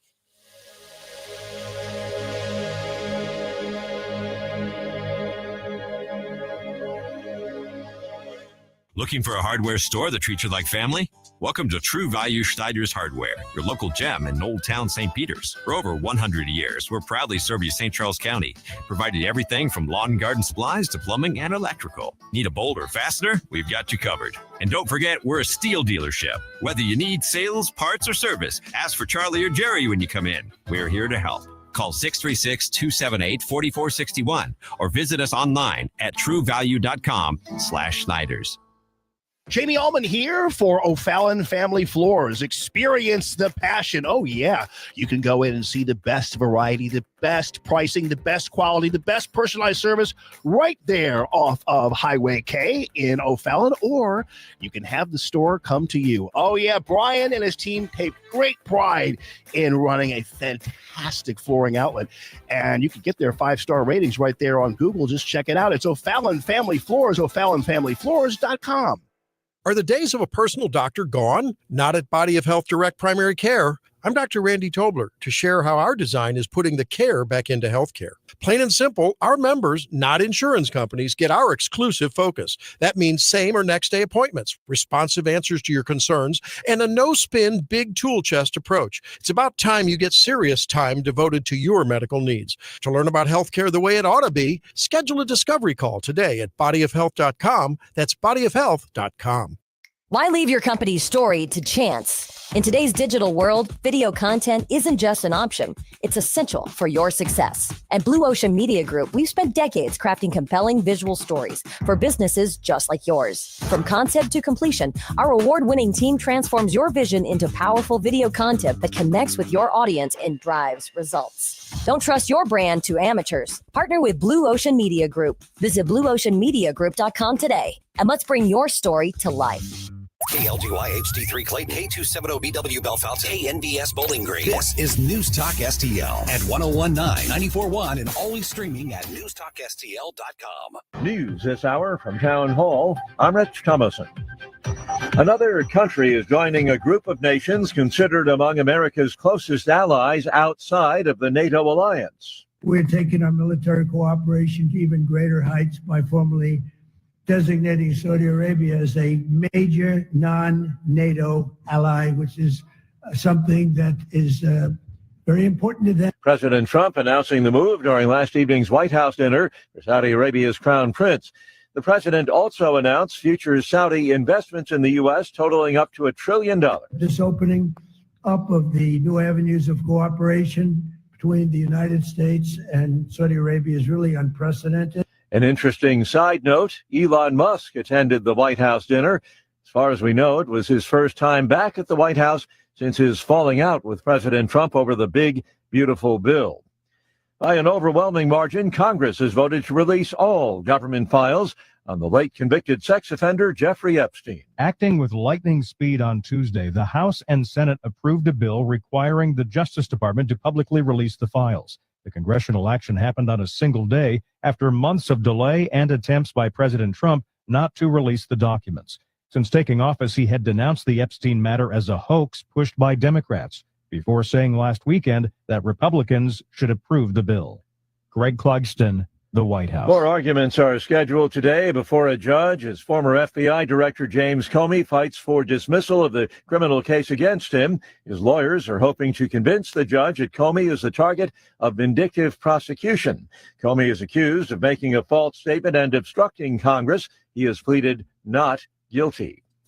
On Wall Street, the Dow futures 110 points higher. NASDAQ futures up 121 points. More on these stories, townhall.com.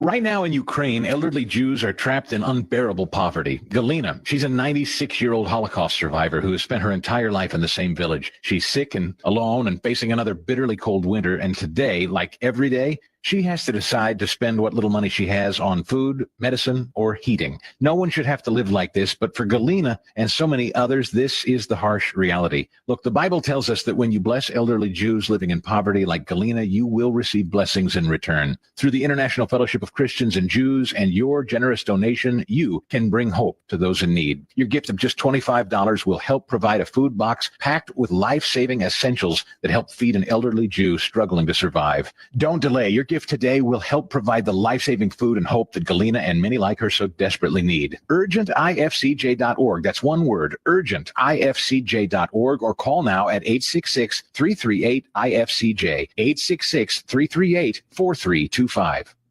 From the Michaels Flooring Outlet Weather Center. I'm meteorologist Chance Scotch with your first alert forecast. Going to see some patchy fog this morning as temperatures a little bit colder back towards the upper 40s, but we're going to continue to warm back up close to the 60-degree mark this afternoon.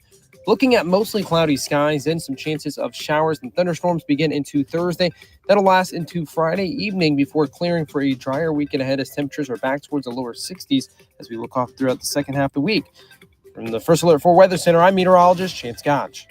This hour of News Talk STL is brought to you by Rodney and Jen Wallner and the entire Wallner home selling team at Berkshire Hathaway. Call them today at 314-810-SOLD. 314-810-SOLD.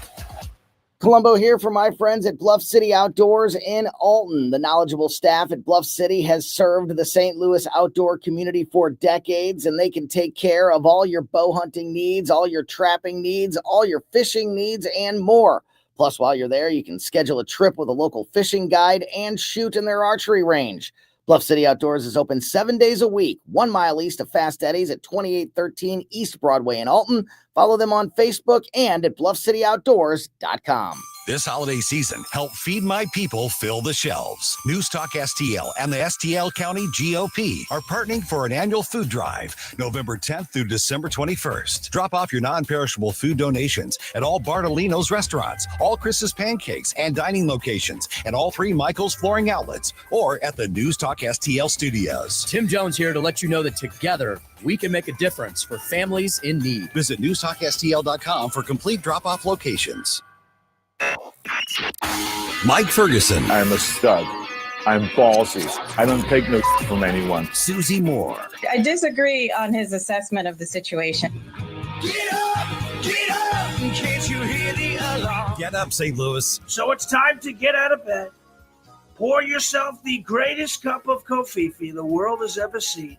Rise up with one voice, drain the swamp, and take back our country. Today's the day we're going to do it, and it's time to do it right now, believe me. Mike Ferguson in the morning on News Talk STL. Get up, this is your cousin. Susie, this is the Kofifi dance, not the aqua dance. Getting hangry. Susie's having a rough morning. And Fair. I was eating cookies in front of her just to add insult to I injury. know. She's So- like, I didn't throw that at him. You can't eat anything today. I can't eat anything or drink anything besides water until after my appointment at 10:30 because I'm being good and getting my wellness check so I get my discount for my health insurance. Yes, so they're drawing the blood and they can't have cookies in it. No. Dang it. I looked over, we're all doing the Kofifi, and you've got this like half like I'm trying to smile, but beep, beep, beep, beep. You don't want to see me hangry. Oh my goodness. All right. Are we a step closer to justice for Jeffrey Epstein's victims, or are we just in a new phase of the political spin doctoring? Let's get into that here in just a moment. It is 7:06. Obviously, the Epstein stuff, not the only thing happening that you need to keep track of. Susie, what else is on the radar at RedState today? Well, This is the Red State Rundown. Funnily enough, I was so excited to talk. The It one actually, time I get the timing right. I know. Well, I'm thrown off. I'm hangry. But it does relate to the Epstein stuff, believe it or not. Yeah. Because there's been continuing fallout in Congress, including last night. We had Jamie Raskin giving a shameful defense of his Democratic colleague Stacey Plaskett regarding her collusion with Epstein during that congressional hearing. Basically, he's like, "Oh, she was just taking a call from her constituent." So Does she I guess represent the island? yes, she does. Yeah. I mean, but the thing is, like, he would have been Donald Trump's constituent too. Had he been taking a call from him, they wouldn't be making. Okay, yeah. So that one's by Katie Jerkovich. We've got another one by Sister Tolja. James Comer drops an eye-opening surprise on Hakeem Jeffries during House debate on Epstein legislation. Turns out Hakeem was soliciting donations from Epstein back in 2013. 2013, though, we were already on to Epstein's case by then. Yeah. Yeah.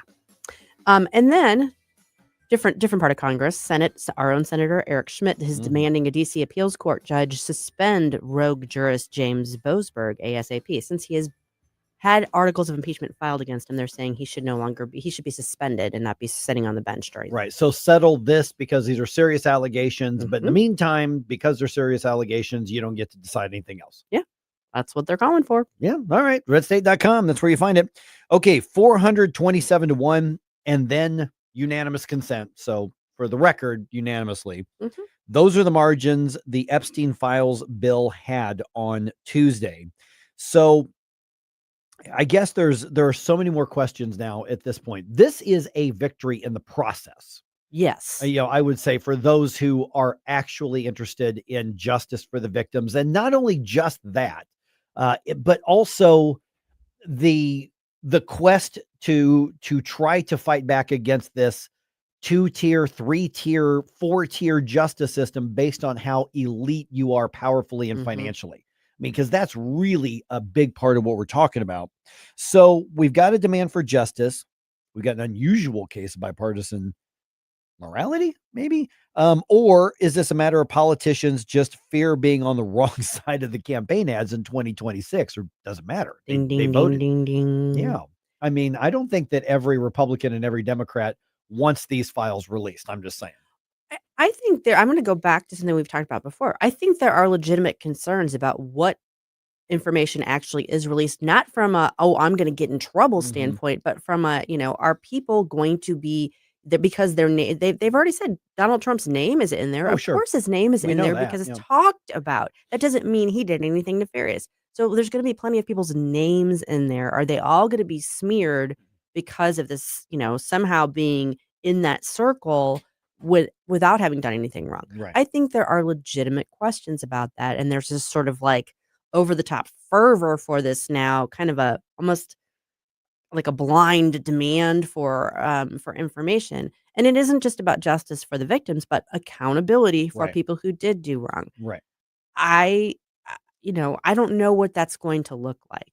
And it could be a complete, I mean, everything that has happened in relation to this has been a complete disaster from Oh, the yeah. get-go. Yeah. Not only did the horrible things happen, the initial prosecution didn't really get underway because they worked out that sort of sweetheart deal for Epstein. That created all kinds of issues. There's been smear campaigns back and forth all throughout this. You had the weird rollout with the binders. I mean, the there's social media influencers. and stuff. That was so incredibly stupid. it was horrible. So I just don't have a lot of faith that it's not that I don't think we're going to get maybe some additional information. I just am not overly optimistic that people are going to handle it well. Because this is one of those cases where as the demand is as much, okay, institution of government. Okay. Mhm. Bigger picture here. You've given us so many reasons to not trust you over generations. Mhm. Here's a chance to rebuild. And my guess is that Republican, Democrat, Independent, whatever, most people are going to say, well, the institution is going to probably circle the wagons and protect itself. So are we actually going to get the truth that Congress just ordered the Department of Justice to provide? And so do we have faith that they're going to do what this law is going to tell them to do? I think that you can go a step further and ask, do we have faith that that's what really they're asking them to do? I mean, I don't know. The whole thing's a mess. I do want to point out that it is fascinating to me that all it took was for Donald Trump to say, okay, go ahead and release it. And Yep. everyone was scrambling right and Yep. left to go, okay, he wields a lot of power. More so than most presidents, Mhm. maybe all the presidents since FDR. Yeah. I mean, and I'll be real. I know I'm going to make somebody mad. I don't know that that's healthy. We have a separation of powers for a reason in the Constitution. I would like to see Republicans in Congress be a little more jealous and defensive of their power instead of waiting for orders. Because Yeah. the dynamics you just laid out, that's exactly what I saw too. Yeah, and that is a legitimate concern. I think there's also the counterbalance to that is the amount of resistance and crap thrown in his path also almost makes it like, well, okay, you almost want to make the exception here because he's got such an uphill battle work with the opposition. Either way, I mean, I want each branch to be working within what their constitutional authorities are. Right. Because remember, the Constitution set up the federal government and between the federal and the states. We always forget that part of the checks and balances. They set it up for them to be in conflict. Yes. That was the point. Yes. And so, yes, there are times where we want common sense constitutional stuff to get done, and that should be no brainers. But remember, they wanted all these different parts to be It's finding that balance. If you need that healthy tension Right. without it being so overwhelming that it's just completely dysfunctional. Yeah. Okay. So now I've got a message to both Republicans and a message for Democrats. On Okay. this. Okay. So Republicans, this is not all about Donald Trump. Okay. No. This isn't even necessarily about Donald Trump. Okay. That's because when I'm looking through, like, for instance, the soundbite service that we subscribe to, I was looking for sound bites from the Republican lawmakers, and every single one of them I saw this morning, which you'll notice is not in the news. Every single one was, well, this is going to show Donald Trump having to do it. It's the Democrats going after Trump. So Republicans, the Epstein case is not about Donald Trump. No. It is about the victims. It is about justice. It is about trying to hold those accountable in these elite positions. True. Yeah. Okay. That's my message to Republicans. My message to Democrats. This is not all about Donald Trump. This is evergreen. You could say this every day. For the past 10 years, better or worse, Yep. it's been an adventure, but everything's all about Trump. Yeah. This is about the victims. It is. This is about the quest for justice. This is about holding the chance to hold the elite politically and financially and powerfully connected into account. That's so that if both sides want to have this bizarre focus on Donald Trump, my worry is they're not going to pursue what actually needs to be pursued. This is not about Donald Trump. Yeah. Even as both sides, I think, want to make it about it. It's going to be really interesting in about 4 years. Yep. I think a lot of people are not going to know what the heck to talk about. Yeah. Well, yeah, even 3 years. I know. Yeah, it's getting there. Kind of Well, wild. we're looking honestly at this point, a year from now, we're probably into the beginning of his lame duck phase. I guess. Yeah. We'll see. Yeah. We'll see. I don't know. Well, you know what? Something we are going to have to talk about when we come back is why the trial against Sheriff Alfred Montgomery was stopped before it could start. We'll get back to that right after this. Making cold mind to fight your war. Stop it right now. I have had enough of this. Turn my eyes to your indifference. You know, I know a lot of you haven't had breakfast, and that's fine. But some of you may be like me, already thinking about what you're going to be doing for lunch. If you are, I have a great suggestion for you. Located in the heart of West County for more than 20 years, it's Harpo's Chesterfield. It's close. It's convenient. It is the perfect neighborhood bar. It's got a great sports bar atmosphere. They've got great food and great drinks. I'm always raving about their burgers, but they've got all kinds of food for you to enjoy. They have daily food and drink specials, plus great happy hour specials. Today being Wednesday, their food special, I believe, is the 10-ounce strip steak with your choice of 2 sides for $15, which is kind of hard to beat. If you want to know for sure, you can always check them out at harposstl.com, or you can check out their Facebook or Instagram page for what events they've got coming up. Either way, you can just stop in and visit with their friendly, energetic staff. Harpo's delivers fun, food, and drinks like nobody else. And don't forget, check out their Facebook page and their Instagram if you want to know what their events are. Whether you're dining in or carrying out, make Harpo's Chesterfield your go-to. Colombo and Company. A federal court just blocked the new congressional map in Texas. Could it have any influence on that issue here? We'll discuss Wednesday with Mo political insider Rodney Boyd, plus Danny Define and Closest Cabinet. Live and local weekdays at 2 on NewsTalkSTL. Hey, it's Vic Porcelli here with our great friend Chris Cooper from Serenity Wealth Management. Hi, Chris. How are you, Vic? I don't want to put anybody else down, but when you go up and visit you at Serenity Wealth, your place looks like home. So a lot of financial advisory offices, they have, the big mahogany desk or the big marble entryways and things like that. The stock market channel on the TV when you walk in the door, right? That doesn't really drive a good conversation. Good financial guidance and advice starts with a good conversation. People are nervous. People are afraid to talk about finances, right? And so you can see a little standoffish. Well, my objective is to try to have a good, casual conversation. By having those conversations about life, goals, objectives, it's what makes me understand what our financials are supposed to fund. So if somebody does want to have a good conversation, how do they do that? How do they find you? Our website is the best way to do that because you can get all the information you need, understand where we are, get a little bit more information, all that. SerenityWealthNow.com. Reach out to Chris and Stacy today at SerenityWealthNow.com. Investment advice offered through Fortis Capital Advisors, LLC. Remember those magical moments in Mom's Kitchen? The heavenly aroma of fresh baked cookies? At Trolley Stop Bakery in Chesterfield's Forum Shopping Center, our co-op of talented bakers has been perfecting that homemade magic for 4 decades. From the gooeyest cookies in town to custom pies, cobblers, and cakes, everything's made from scratch, just like Mom and Grandma's recipes. Need that perfect corporate gift? We ship our famous cookies nationwide. The Trolley Stop Bakery, 67 Forum Shopping Center, or TrolleyStopBakery.com. Because some traditions are too sweet not to share. If you have a phone, you have a radio. Download the all-new NewsTalk STL app. Love the all-new app. And listen anytime, anywhere.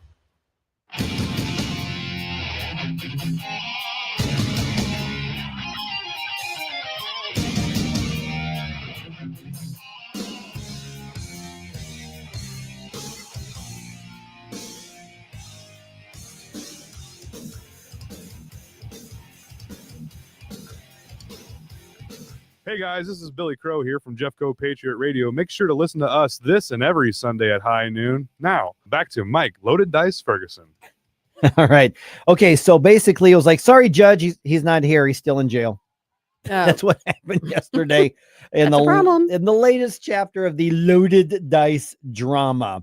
Okay, I want to get to that in just a second because David Amalotti did kind of a good explainer of what actually happened. And then obviously going to lean on your legal expertise here, Susie, as well. Do you use DoorDash by any chance? No, I don't. You don't? I mean, I have used it. I use Grubhub more than I use DoorDash. Do you use DoorDash at all, Jerome? I stopped. Okay, I cannot but you have justify it. used it. I have used it way too much. Yes. Okay, so DoorDash confirmed that there was a data breach. Oh. Yep, that exposed personal information of both the drivers, what they call them dashers, and users. Excuse me. Company said the issue was traced to an employee who fell victim to a scam.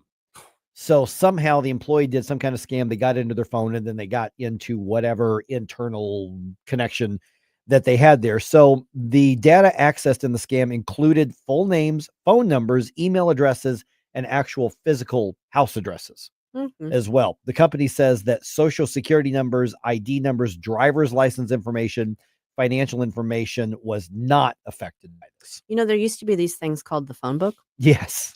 That had your full name, your phone number, Yeah. and your address in them. Yeah. And we just picked them up and looked people up Yep. and didn't think anything of it. Yep. So now sometimes when this kind of thing happens, everyone freaks out. And I'm like, You can okay. actually look that up. Now the phone book is still online. You can look it up. So, I mean, it does, obviously any kind of data breach, privacy Right. breach is a thing, but it's just, it's kind of funny to me that we used to like not think of that in those Right. terms. Yeah. I mean, and you had to specially request your name and number to not be in the phone book. Yes. You know, and then almost nobody did it. Right. But you could look up, Ferguson, Michael, and then there'd be however many Michael Fergusons there were, but you could find that with the phone number and the actual street address right there. And they would put this book on your That was the white doorstep. pages. Yeah, the white pages. They would put this book on your doorstep, whether you wanted it or not, once Every a year. year. Wow.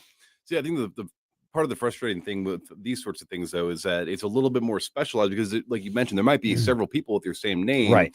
When it comes to your digital footprint, your digital ID, Correct. though, it's right. This is associating you with that service. Yeah, and Yeah. it's kind of, and then the other part of it is, no matter how strong your password is, what are called phishing attempts are still the number one ways. We think of like the Hacker Man of the 80s movies on all these different keyboards. It's really just getting somebody to give over information they shouldn't have given over. Exactly. I'm looking. Actually, I don't think I have DoorDashes. You ever had a DoorDash delivered to you that wasn't yours? I have not. I've had my orders end up somewhere else, but I've never had somebody show up. No, I don't have DoorDash. it turns out. I actually received somebody else's DoorDash. It was left when I was asleep, so I woke up to it on my thing, and then I went around and I asked my neighbors. I'm like, "Is this? This was just sitting here. Right. Is this yours?" No, it's not ours. It's not ours. So I got excited. I'm like, "Well, I can't do anything else. It's mine now." The DoorDash person forgot a few items, and I actually had that internalized. Do I call and complain and see if they give me the items anyways? Or Wow. When I'm hungry. I've seen it sitting out on someone else's stoop for like hours and been like, dude, did you forget you ordered? Yeah. And in that case, Jerome, I don't think you did anything wrong by eating it. No. Because, it was going to go to waste otherwise. Yeah. I mean, and so there's nothing you could do. You tried to find the rightful owner. And so at that point, you know what? You can either throw it in the trash because it's your door, or you can eat it because it's there. It was items I would have ordered anyways. There you go. But yeah, no, I did not call and complain. But if you're going to mess up somebody else's order, leave all the items at the wrong door. Okay. Come on, get with it, guys. All right. Okay. So just heads up, if you're a DoorDash user, they say that if your information was compromised, you're going to get some kind of note either through the app or on email or something like that. And then you can deal with that accordingly. All right. Loaded dice trial. Take two. Okay. They're going to try that today. Second time's a charm. So here's what happened yesterday. KMOV's David Amalotti was at the courthouse.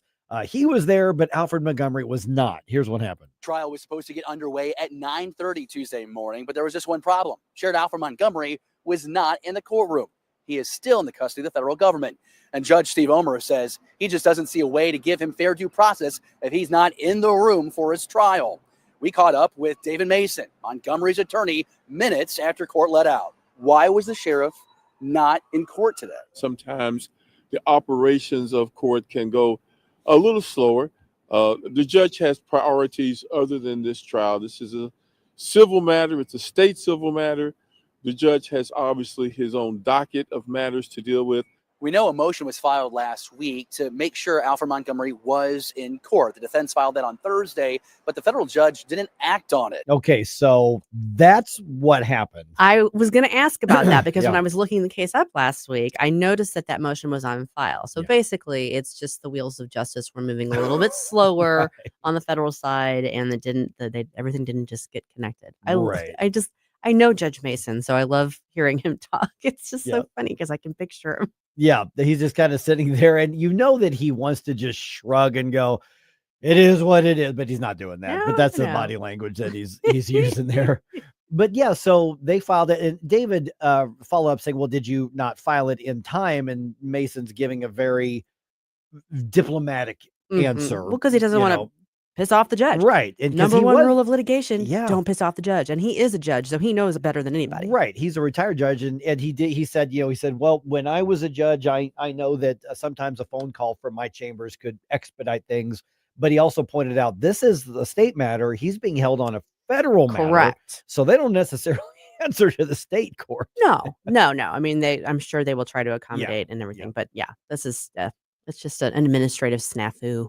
Yeah. I mean, they could have gone ahead and said, well, we're hearing the evidence about him, but I think the judge probably was doing the right thing by going, it's not right to have this without the that would have actual created its own issues. Wouldn't be a defendant. This would be a respondent in this case, I would think. Correct. And so in this case, it's like, let's just hold off. We're going to do it again tomorrow. So that also means that some other things that were on the docket for today got bumped. These things happen. Right. Court cases get bumped all the time. Yeah. And so now we're in a situation where a little more drama, a little more spice, but would we have it any other way with Alfred Montgomery? I mean, there's got to be something silly that Gotta happens. have the spice for loaded dice. And so again, this could be a situation where they just do the whole thing, and then the judge will say, "I'll give you a ruling when I get a ruling." From what I'm being told out of Jeff City and with folks right here, and tell me what you think, is that this is unlikely to be a multi-day thing. They're going to have it all in one day, probably over the course of a couple hours, and that will decide the employment fate of Alfred Montgomery. Correct. Yeah, whether he retains his elected position. I guess it's Judge Omer that's hearing it. Sounds like. And he could rule from the bench. I mean, obviously he knows this is coming. He's kind of going to be prepared for it, but I won't be shocked if he takes it under advisement. Yeah. I mean, we hear like at the end of the week or early next week. I mean, I would guess the judges are reading up on all the information and the evidence. All that has to be submitted beforehand anyway, but they're not supposed to come up in the ideal world. Yeah. But they're not supposed to, I mean, you would also say they're not supposed to make up their mind until they hear the arguments over it. No. Human nature would make it difficult. That's one of the aspects of the job of a judge is, okay, well, all the information, but hear them out first. Even if things are overwhelming, they're supposed to go, well, let's hear them out first. Just like all those federal judges are doing. Right. Wait a second. Yeah. So it's not supposed to be a foregone conclusion. It's not. It just sometimes is. You just when the Trump administration is involved, it's like a foregone conclusion. Prefabbed. Right. So we'll see. So in theory, the sheriff will be in court today. Do they negotiate out what he's going to wear? I mean, they're not going to make him walk in handcuffs and a jumpsuit. I'm sure that they have had some discussions about that. I mean, because they could do that. I mean, which would be a terrible look for him. Yeah. And this doesn't strike me as a type of situation where that's really as big a deal as it might be in others. Right. I'm sure that they've negotiated that out ahead of time. Do you think the sheriff will put on his dress blues and have all the medals and the patches and everything? Because he really likes that stuff. He probably will. I don't know. All I know is I'm going to be at a function Friday night with a bunch of these people. Oh, and no I'm going to kidding. be anxious to see what the buzz is. Oh yeah, I imagine so. And then at that point, it's just all in the courts, the judge's timing. He can announce a ruling whenever he feels like, and Correct. he could do it today. He could do it from the bench. I just think that he might take it under advisement so that he can actually issue write it out and opinion. all that sort, because it is kind of a big deal. You're talking about kicking an elected official out of office. Right. That's why I think he may wait just because it's a serious It's a serious deal. As much fun as we're having with all the nonsense of this, it really is a serious deal. And of course, the sheriff's office is going to keep going because the interim has already been appointed. Correct. And so it's just going to keep moving. It's just a matter of you stop paying Alfred Montgomery for his he just goes off the payroll. Right. I mean, sometimes the people that you vote for end up getting removed from office. That's right. the way it happens. You We've think seen it happen before. You think he qualifies for Cobra coverage because he's going to lose his job? I have no idea. This is how my brain works. What is Cobra coverage? Okay. So here's there's a law called Cobra. And what happens is if you leave a job for any reason whatsoever, you're supposed to be able to continue to buy your health insurance coverage, but at the full price. So like if your employer covers 25 or 50% or pays it all, they don't have to pay any of that, but you could pay the company to keep your group health insurance. Right. Oh. I don't know if Obamacare replaced all that, but I think it's still in place. It's still a thing out there. So it is. Here we go. Yeah, and depending on how things go, maybe he'll be one of the people that needs some help with our food drive that we're running. Could be. We are partnered with the St. Louis County GOP to help feed my people. So we're doing a food drive. You can go to newstalkstl.com/food drive so you can get all of that information of all of the amazing locations that are partnering with us, or come on by and stop by. We have a nice little bin that's clearly marked and identified, so you can come and drop off your non-perishables. Please, no milk, no eggs, nothing of that nature. No loose items like that. But come on out and help your community.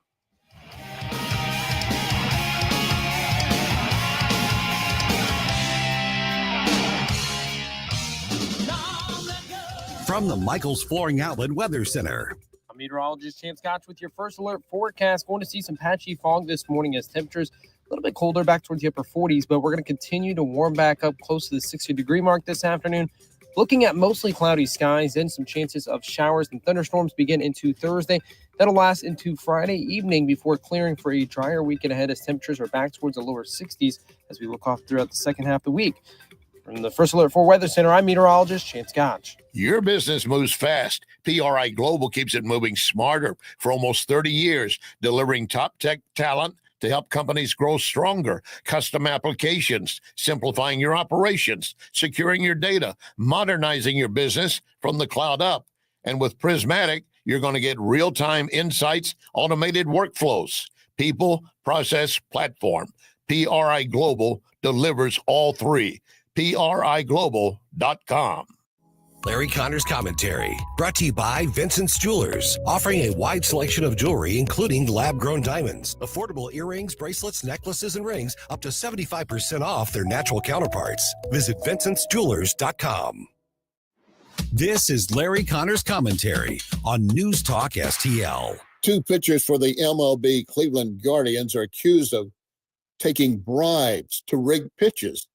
Allegedly, they won hundreds of thousands of dollars. They say, no way. One of them say, I have a $700,000 contract. You know, gamblers are strange and make some strange prop bets on anything. Give you an instance. A fly lands on a table, and suddenly you got five guys betting $100 each as to which way the fly is going to take off. Silly, you say? Yeah.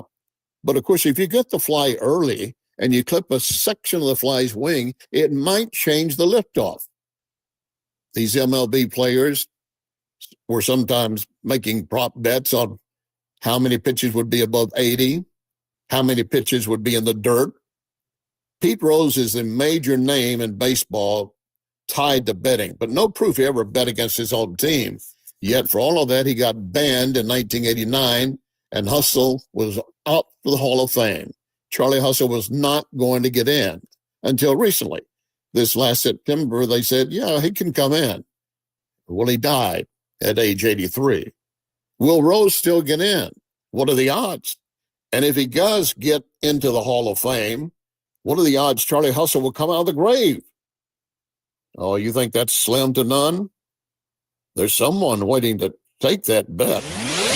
Get more Larry Connors on Larry Connors USA. Tonight at 6 on News Talk STL.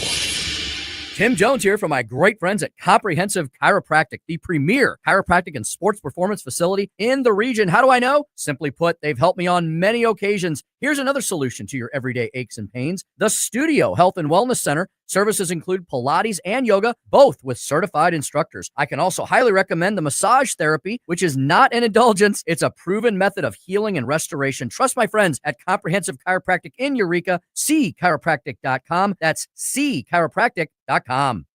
The Vic Borselli Show. It is an honor and a privilege to have U.S. Senator Eric Schmidt. Hey, I have to tell you, I don't know if I've ever told you this. In the 90s, what would this have been? Mid-90s.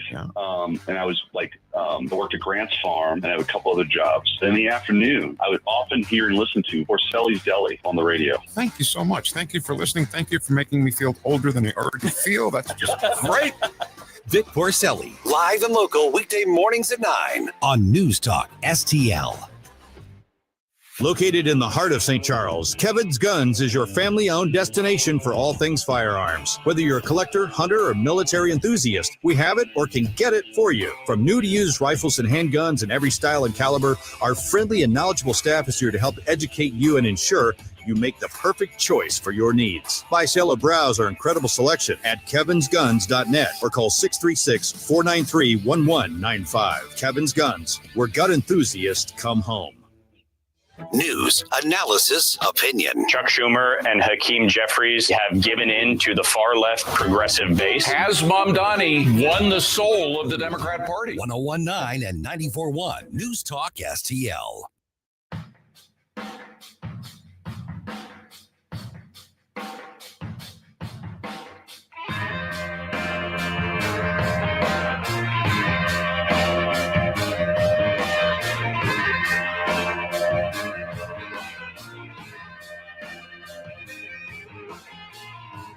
No buffalo bison is safe if Mike Ferguson is around.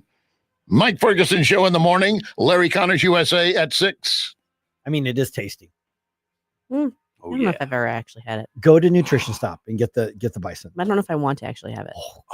So blasphemy. So tasty. I So should tasty. want it. I'm really hungry right That's now. right. All right. Okay. Not so fast on that whole redistricting thing. One of the Republicans' biggest chances to pick up seats gets a setback. Mm-hmm. Yeah. The whole country's talking about this. And Yep. you can, of course, see a comprehensive article on this at RedState.com, written by Teri Christoph, who joins us right now. So, Teri, we've got the domino effect of the redistricting battle. Texas, California, Missouri, Illinois, possibly Indiana now. I mean, you've got all these different states that are talking about redistricting in order to change the numbers in Washington, D.C.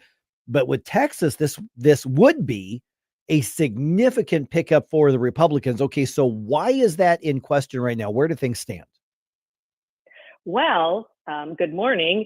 Yesterday afternoon, we learned that a 3-judge panel, a federal court in Texas, threw out the redistricting that the GOP-led effort there in Texas. They had redone the districts to reflect more voter registration trends and the conservative nature of the state. And this 3-judge panel said, no, that's racial gerrymandering, and threw out the Republicans' plan. And this was really the centerpiece of President Trump's effort ahead of the midterms to kind of shore up some seats for the Republicans, who have a very, very narrow majority in the House of Representatives. So this was the centerpiece. They were going to get up to 5 seats for Republicans, and that just got put on the trash heap. And you went through the list like there is a domino effect. There's a lot of states that are looking at redistricting. Some of them have them in place, some of them don't. But it seems to be that there's a trend that it's the Republican redistricting efforts that are getting, squashed in the court, and not really the left-leaning efforts. So you got to wonder what's going on here. It is interesting, Teri. Just coincidence, I'm sure. Coincidentally, as you noted, a similar situation happened in Utah recently, where a judge threw out a redraw that would have been favorable to the Republicans. In California, where Prop 50 just passed, of course, there is a legal challenge that's been mounted by the GOP in California against that measure. We haven't seen any rulings on that yet, but I'm starting to wonder if we might not see a ruling there that says, no, that's perfectly fine. No, I wouldn't imagine that you're going to see any ruling that goes against the Democrats. It's certainly, if the past is prologue, it is certainly going to be the Republicans' efforts. Obviously, because Trump's leading it, that's going to be, bad guy right there.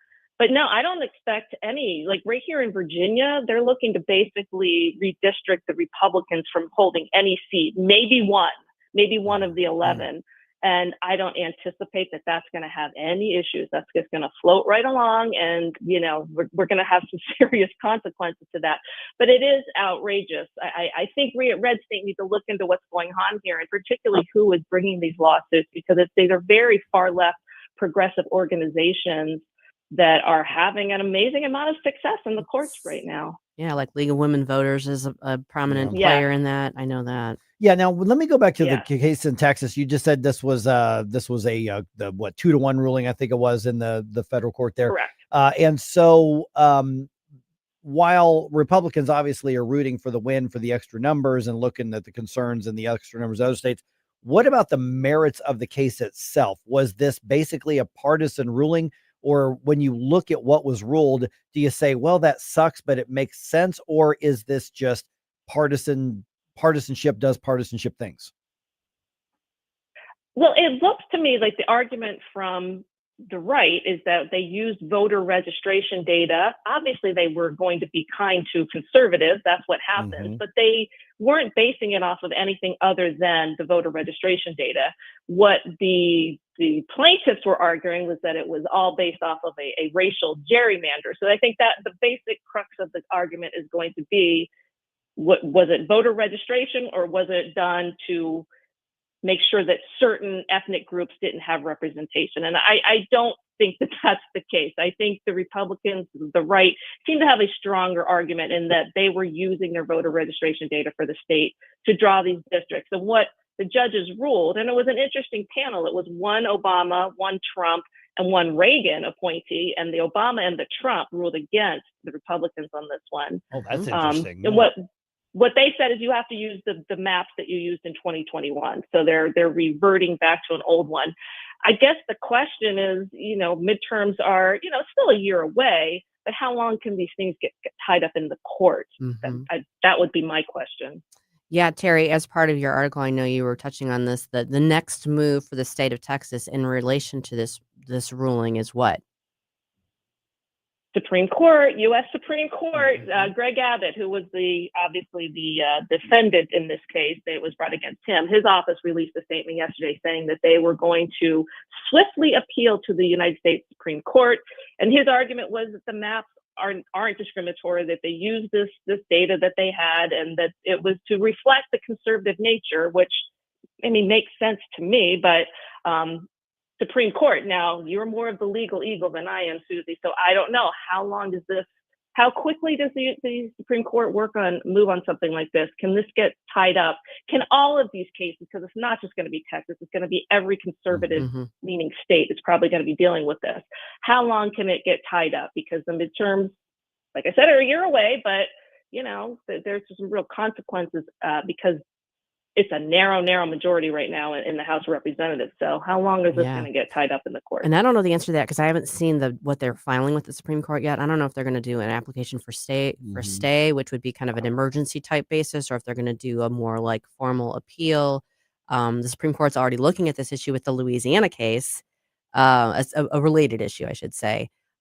So there's a lot of up in the air. This could very well be tied up. Well, and what's interesting is when you look back to whether it's the Voting Rights Act or some of the subsequent rulings. I mean, and Teri, I'm going to point to like part of our listening area right here in the city of St. Louis. Essentially, that district number 1 is carved overtly, specifically, so a black Democrat will win. And that's not the conservative guy, casting aspersions. That's literally the reason that it's drawn the way that it's drawn. And that is part of the representation argument in there. So when you're looking at making sure something's blue, there are laws and rulings people point to. So what's the difference if it's flipping something red? That is going to probably be the big question over the next 12 months as this gets played out in the courts.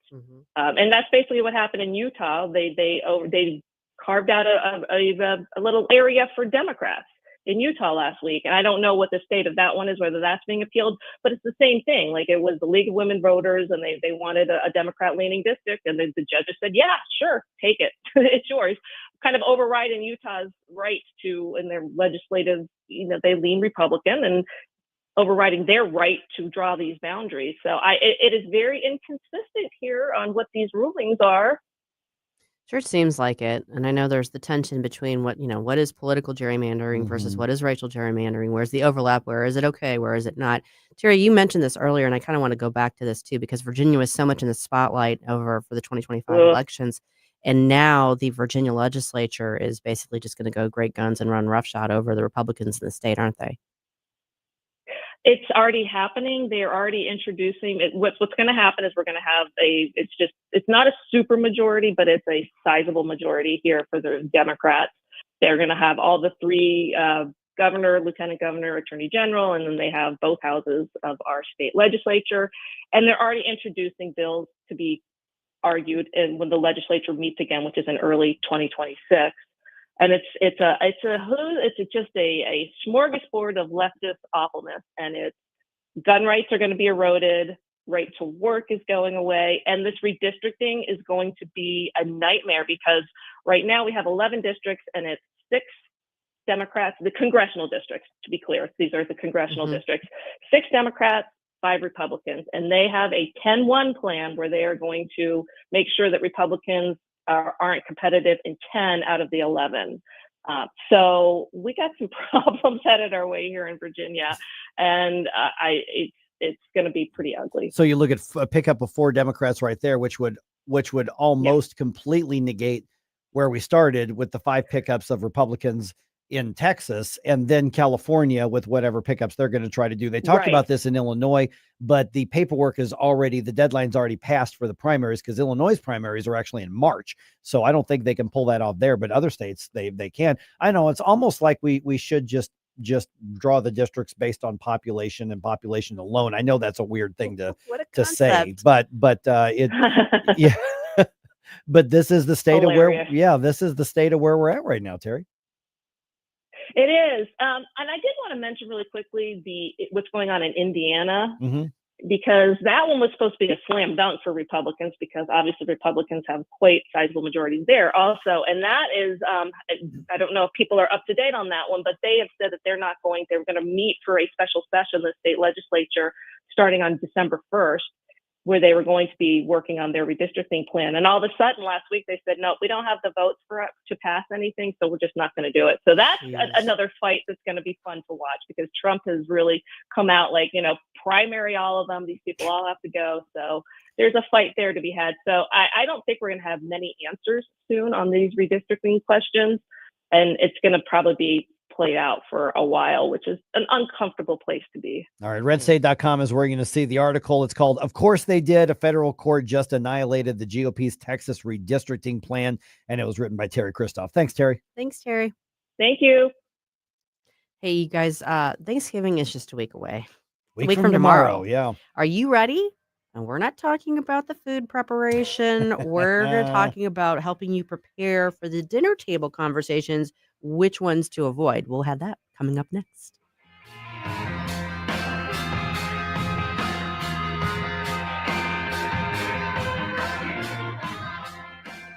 Mike Ferguson in the morning. His weight is listed 215. He looks good, and he looks hard. On News Talk STL.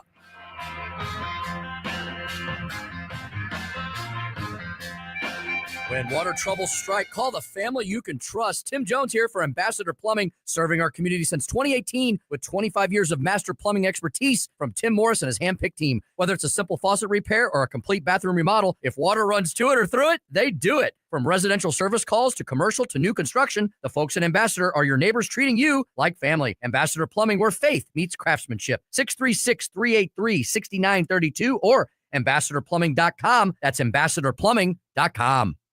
Chris Arps here, and after Becky and I leave church on Sunday, we head down the street to Capriotti's to grab a classic meatball sub. And of course, for dessert, I get a giant chocolate chip cookie. I love Capriotti's, and you will too. On Manchester at McKnight in Rock Hill. Here's a great way to save money on your prescription medications. If you take Viagra or Cialis, we can give you a way to pay as little as $2 a pill. Compare that to prices as high as $60 per tablet. These pills work for men and women to improve their sexual performance. And now for the price of 2 or 3 pills, you can get nearly 100. There's no need to pay expensive prices for Viagra or Cialis. Call now with your prescription and pay as little as $2 a pill. We offer 24/7 service and always free delivery and confidential packaging. Change your life for the better and have fun. Call Pharmacy Shop 24/7 to get generic versions of Viagra or Cialis for as little as $2 a pill, plus free discreet shipping. 800-631-2030. 800-631-2030. 800-631-2030. That's 800-631-2030.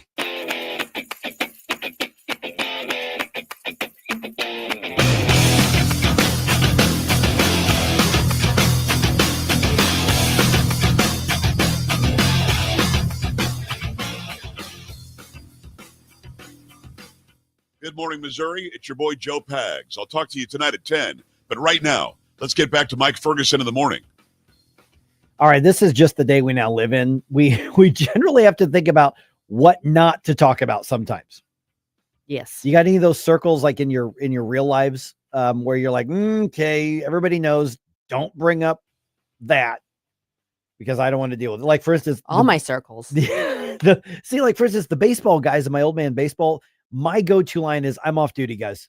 I'm off duty. Yeah. Now, I would say probably the majority of the guys out there lean conservative, if not very conservative. We got a number of Democrats and some left-wingers in there, and I get along with them just fine. But for the most part, I'm like, they want to bring something up. I'm like, I'm off duty. Mm-hmm. You know, let's talk about baseball. You know, hey, Cardinals are going to suck again this year, aren't they? You know, I mean, and so that's an area. So with Thanksgiving coming up, there's always the jokes about, you know, why would you want at this day and age to bring up things like politics when you are literally equipping everybody with a knife at their seating station?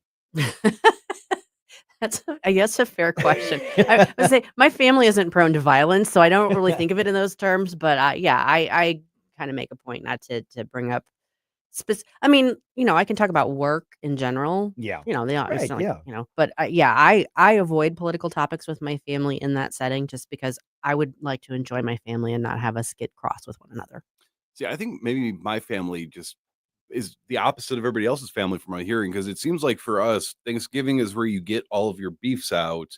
So that way, all the other holidays, you guys can be pleasant with each other. Oh, wow. That's interesting. Because it's one thing, because you get all mad, you get all worked up, you have your disagreements, you eat a bunch of turkey, you're all in a food coma, and then Christmas comes along, and then you're like, hey, Merry Christmas. Turkey's the great healing. And then, you know, New Year's comes along, and then you have to leave all of your ill will in the past because it's Right. New Year, fresh start. So- Okay, so and this is one of the radio trade things that they had a list of basically 10 things that you should think twice before you bring up at the Thanksgiving. It's legit. Yeah, Let's see. Thanksgiving one. What are they? Number one, obviously, politics. Politics. You know, especially right now.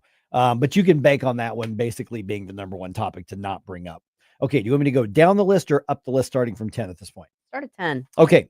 Other family members gossiping about people who aren't there. Yeah. No, that's 100% acceptable. I feel like it's kind of inevitable. But yeah, you got to be a little careful about that. So the way we do it is inevitably whoever's not there, we start, and then eventually gets to a point where we call them up and say, hey, so I heard from the grapevine, we just wanted to get the facts on this. So it makes it an excuse to actually call them and include them in what's going on. Exactly. There you go. Yeah. Hey, Uncle Will, are you off probation yet? We were having an argument about it. We were just, Can you just yeah. settle a score? Yeah. Settle it for And us? then you gossip with them about the other people not on that Right. call, True. right? Yeah. It's the American way. Okay. Number 9 was current relationship status. Like basically like, come on, when are you going to get married? You dating anybody yet? You know, that sort of thing. If the person isn't there with you, like maybe, Yeah. Oh, yeah. That's always fun. Yeah. See, Jerome, you're the only unattached person in the room here. Yep. So do you hate it when, if and when that comes up? So and again, my family, it seems to be a lot of attached, unattached, attached people. So I think the expectation sort of like, I won't bring up your divorce if you don't bring up the fact that I don't have a girlfriend with me. Right. Mutually assured destruction. Yes. That's cool. Okay. Now this one's interesting. Personal struggles. Oh, Yeah. well, yeah, there's that fine line between wanting someone to know that you're there for them and Yep. supporting them and wanting them to just open it up and let it all fly. So the line here was keep it light. Don't bring up anything negative at Thanksgiving. I mean, I'm sure there's an exception somewhere where but that's one of the things they're talking about for Thanksgiving. So you're dealing with whatever you're dealing with your personal life or mental health thing or whatever the case is. Depends on how much eggnog is involved. There you go. That's fair too. Yep. Number 7, work or career issues. If you know things are not going well, don't bring it up. So basically the way I'm reading that is congratulations on the promotion, good, or hey, is your boss still harassing you? Right. That kind of stuff. Yeah, I think the general idea there is just to kind of steer clear of sore subjects so that you aren't going to, provoke a meltdown. If you are the one to bring it up about your own work, I think that's okay. But Yeah. go with some. By the way, did you still have that write up on your record? Is that I don't think that's appropriate. No. Okay, so number 6 kind of goes with number 8. It says don't bring up mental health. It's just a bit heavy for dinner chit chat. Yeah.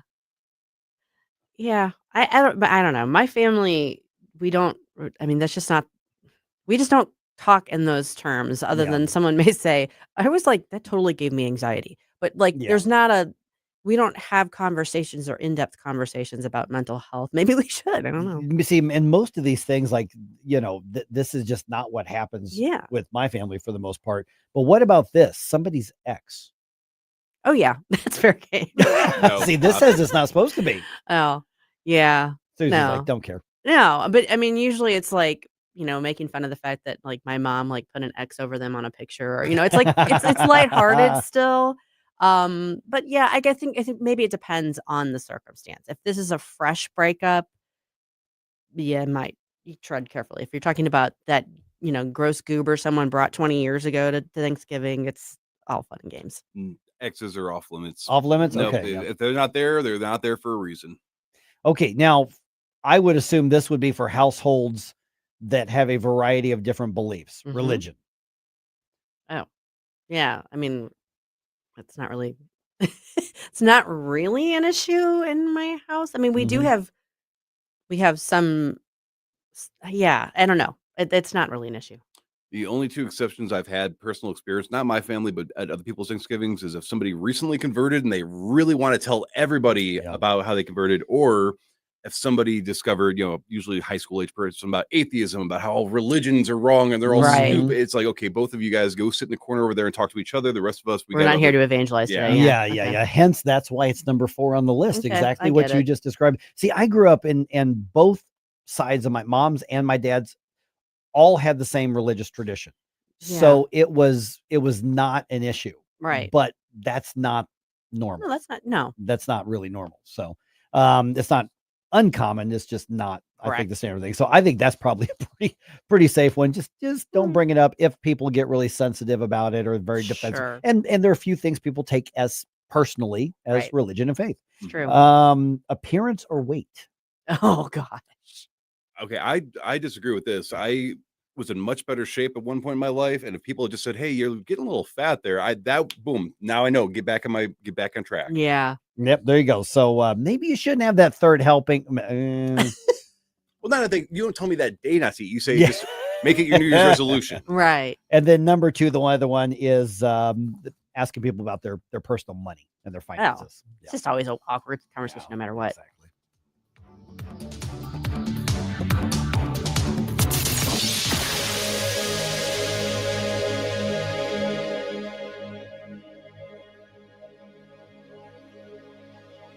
With all of the celebrations, anniversaries, and holidays coming up over the next few months, where are you going to go to get that special something for the special people in your life? Newsteaders Fine Jewelers, of course. Newsteaders Fine Jewelers, found 24/7 at wowdiamonds.com. Tim Jones here to tell you all about Newsteaders Fine Jewelers. Richard Newsteader and his team serving our region since 1961 with awesome, honest jewelry solutions. They've got everything from diamonds to wedding engagement rings, hand-engraved items, pendants, earrings, and so much more. You can find them 24/7, wowdiamonds.com. That's Newsteaders Fine Jewelers, wowdiamonds.com. Newstalk STL is proud to have Doug Voss of Safe Money Radio as part of our lineup each week. Doug has been a staple on the St. Louis radio airways for many years as one of the leading financial experts in the area. You can now hear Doug and Safe Money Radio 2 times every weekend on Newstalk STL. But in case you miss anything, you can check it all out at DougVossSafeMoneyRadio.com.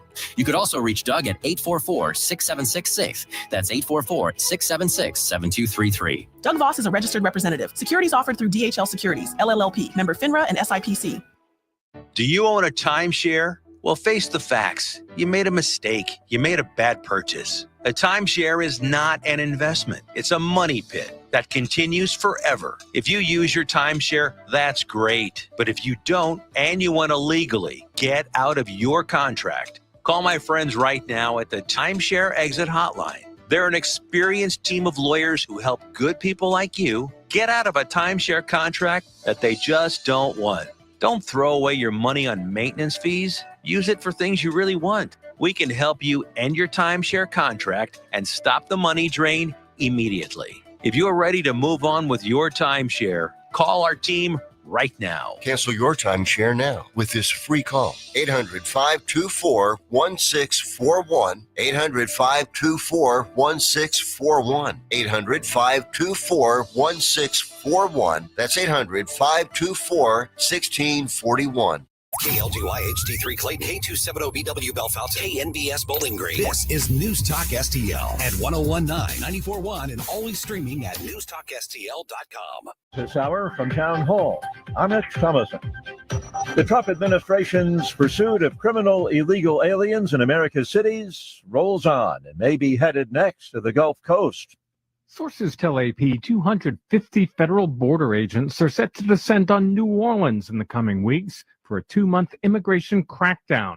Dubbed Swamp Sweep, the operation aims to arrest some 5,000 people across southeast Louisiana and Mississippi. The plan includes agents fanning out across neighborhoods and commercial hubs, with staging sites planned at the FBI field office and a nearby naval base. The deployment's expected to begin in earnest on December 1st. It's the latest in a series of rapid-fire immigration crackdowns unfolding nationwide. I'm Ben Thomas. Although he calls the Jeffrey Epstein matter a Democrat hoax, President Trump says he will sign a bill ordering the Department of Justice to release all files on the late convicted sex offender. President says he's been interviewing some very good people for the top job at the Federal Reserve. The president has made no secret that he'll be replacing Fed Chair Jerome Powell next year, and he says he's already reviewing a list of candidates. We have some surprising names and we have some standard names that everybody's talking about. The president said his first choice for the Fed was Treasury Secretary Scott Bessent, but he declined the job. Greg Clugston, the White House. What was once considered a near certain cut in interest rates next month now looks more like a coin toss. Federal Reserve officials sharply disagree over the economy's health and whether stubborn inflation or weak hiring represents a bigger threat. Target's third quarter profits tumbled, raising fresh questions about how the struggling retailer will fare over the upcoming holiday shopping season. On Wall Street, Dow futures are up 86 points. More on these stories at townhall.com.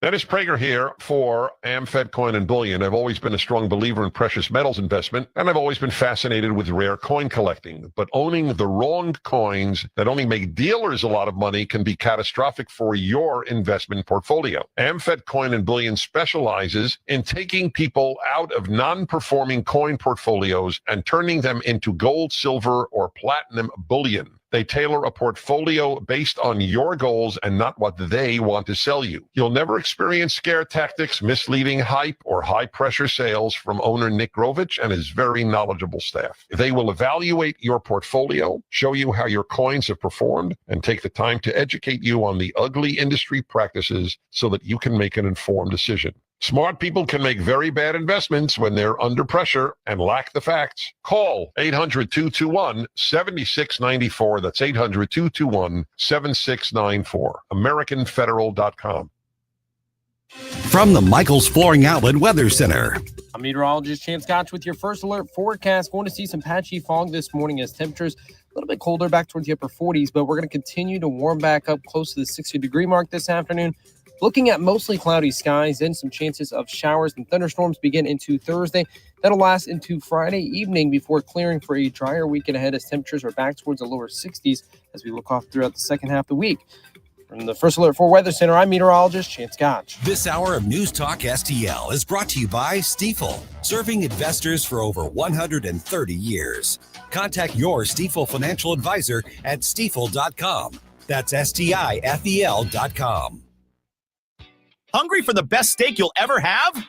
Head to the heart of Moscow Mills and discover Harry J's, a local landmark and family-owned steakhouse, serving up excellence since '98. From mouth-watering appetizers to decadent desserts, Harry J's has something for everyone. Enjoy our extensive bar selection while soaking in our friendly family atmosphere. Whether dine-in or carry-out, your meal is prepared to perfection. Make the drive to 300 Main Street and treat yourself to a taste of Moscow Mills' finest. Harry J's, more than a steakhouse. We're a tradition.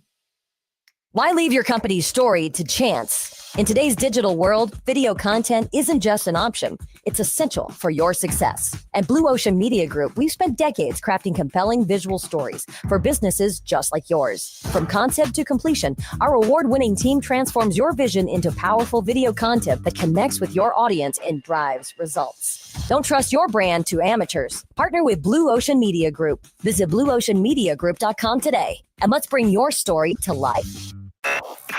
Mike Ferguson. Big guy, one of the biggest in the world. Susie Moore. You think he's ready? He's not ready. Get up! Can't you hear the alarm?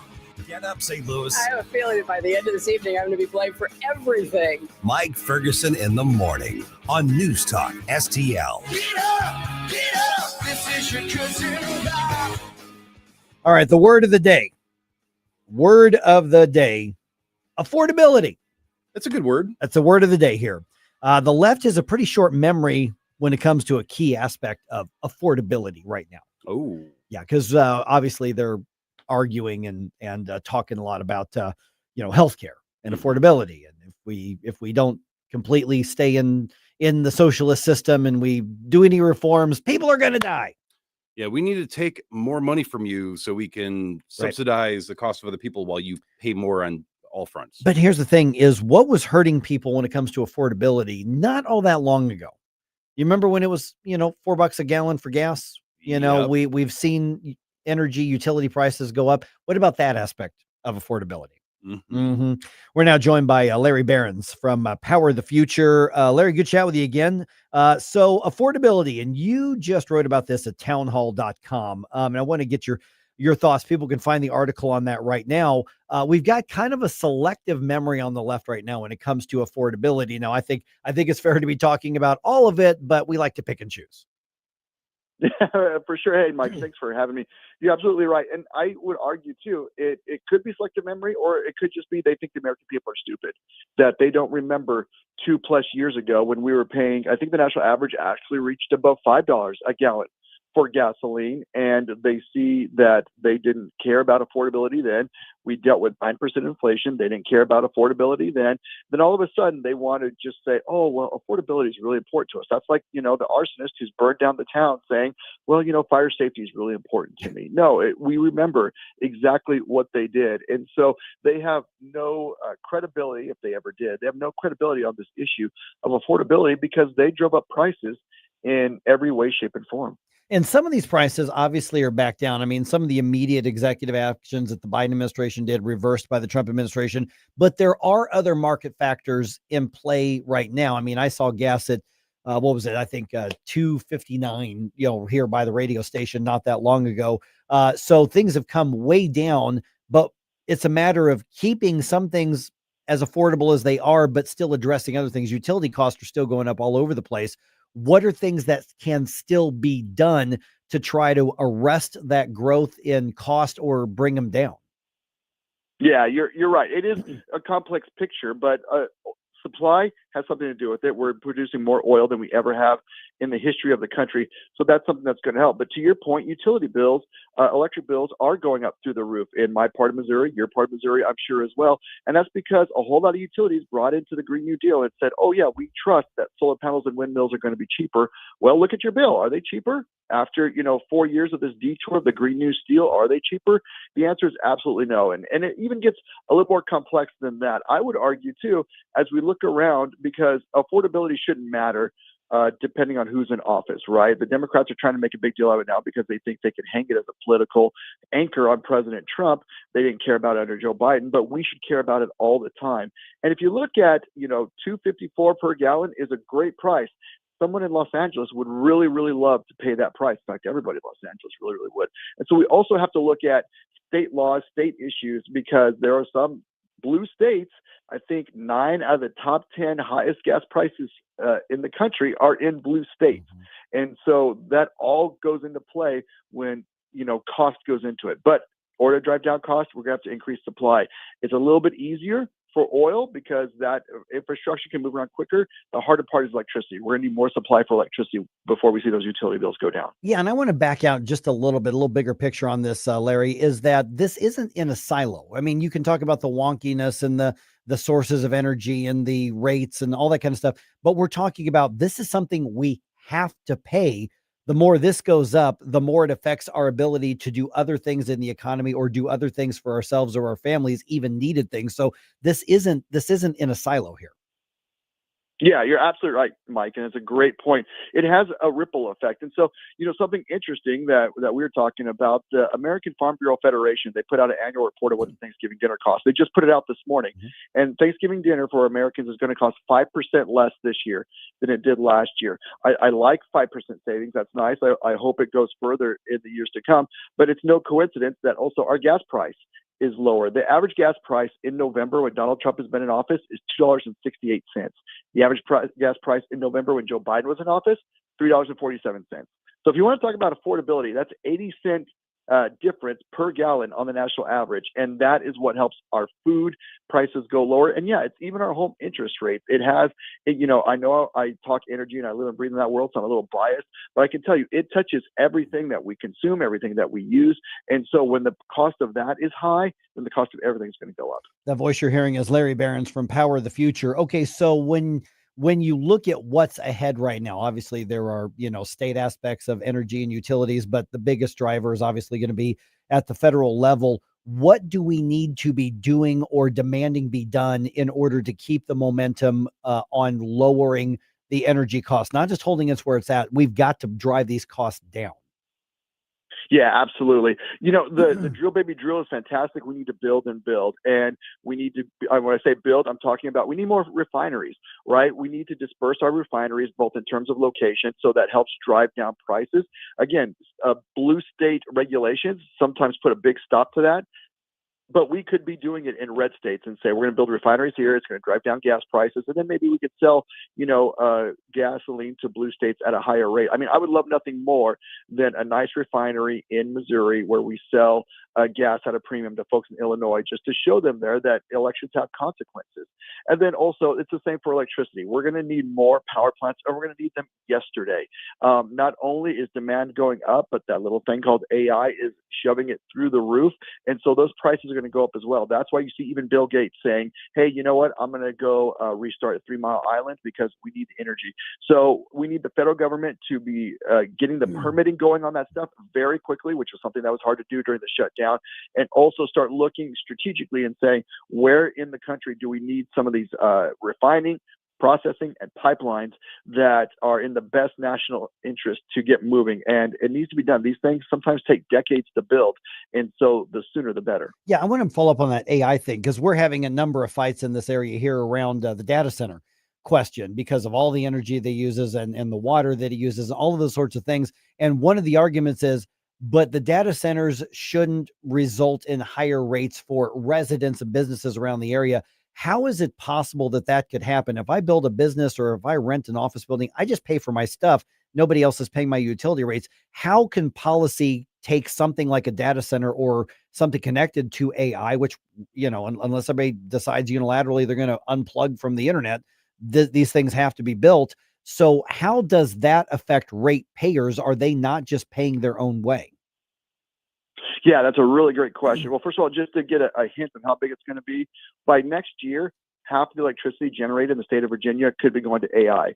And so this is something that's going to be spreading all over the country, and it's no surprise here. And what they sometimes do, not all of them, I'll need to be clear, what they sometimes do is a little thing called behind the meter. And this is what Bill Gates is trying to do with 3 Mile Island. So he will say, hey, we're Microsoft, we have a bunch of money. We're going to pay to buy a slice of 3 Mile Island so that we have a dedicated source of energy for our data centers. Well, what that does then when I'm talking about we need more energy on our grid to lower the prices, well, that takes a slice of energy off our grid before it can even reach it. And so Bill Gates has secured his own little deal. And we see that sometimes happening with these data centers, whereas, our electricity generation, let's say it's 100 gigawatts or megawatts per hour.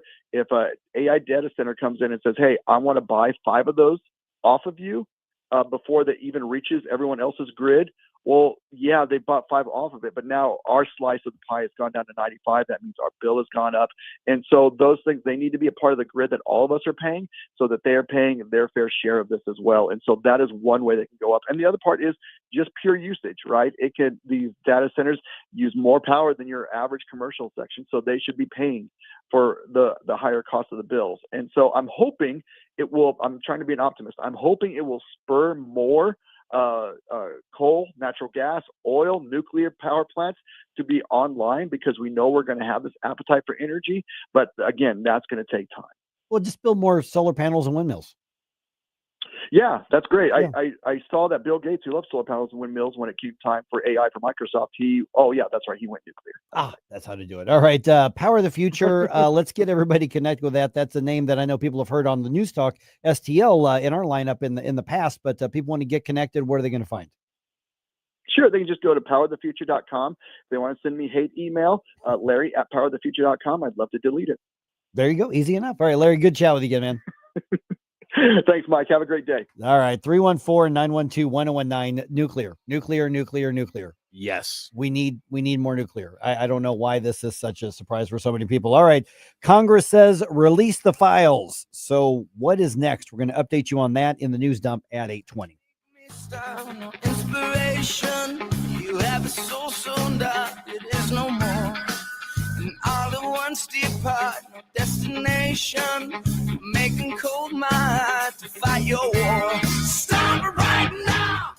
Sometimes some things are just social. A cup of coffee with friends, that's social. Go and grab a drink with your friends, that's social. But you know what? So are treats. Mike Ferguson here for my friends at Mario's Donut Restaurant. I'm telling you, go stop by on Mugi Road right now. Go get yourself some donuts. Go get yourself a cup of coffee, maybe a breakfast sandwich. And first of all, there is a difference. I made the mistake, now that I'm used to Mario's Donuts, of having one of those big chain place donuts last week. I regretted it. Tasted like cardboard to me. There really is a difference when they make it fresh right here in St. Louis each morning. But keep in mind, you don't want a donut, saying, no, I want to do something a little healthier. You can still go to Mario's, get that breakfast sandwich, get that omelet, get those eggs, get that great cup of coffee, and just hang out and have a good time there. And Mario's, don't forget, they can cater that office meeting. They can cater that birthday party. You got friends coming over for the holidays, have Mario's cater one of your meals. Just take it off your hands. Mario's Donut Restaurant.com is where you're going to get more information, or just put Mario's Donuts in your maps. It'll take you right there on Mugi Road. Past? Discover Mimi's Antiques Attic, your locally owned and family-operated treasure hunt destination. Explore 16,000 square feet of antiques, crafts, collectibles, and designer items across 225 unique rental spaces. Open Monday through Saturday, 9 to 7, and Sundays, 10 to 6 at 1000 Warrenton Shops in Warrenton. Mimi's Antiques Attic, where every visit uncovers new treasures.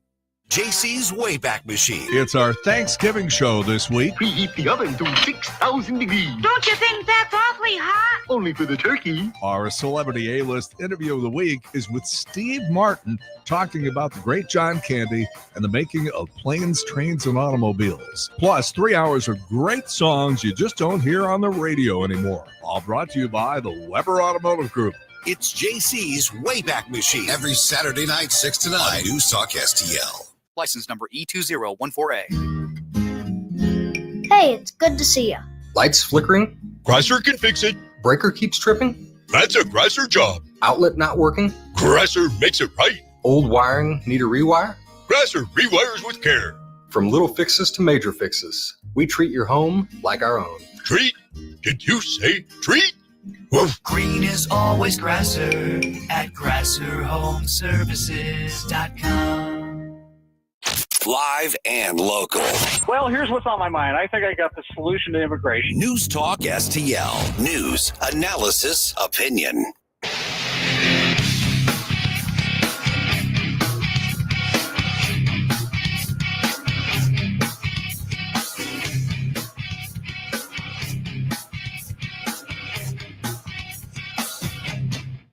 Let's get back to all this madcap mayhem with Mike Ferguson in the morning. But don't forget, stick around for Jones and Arps every Monday through Friday, 4 to 6 p.m.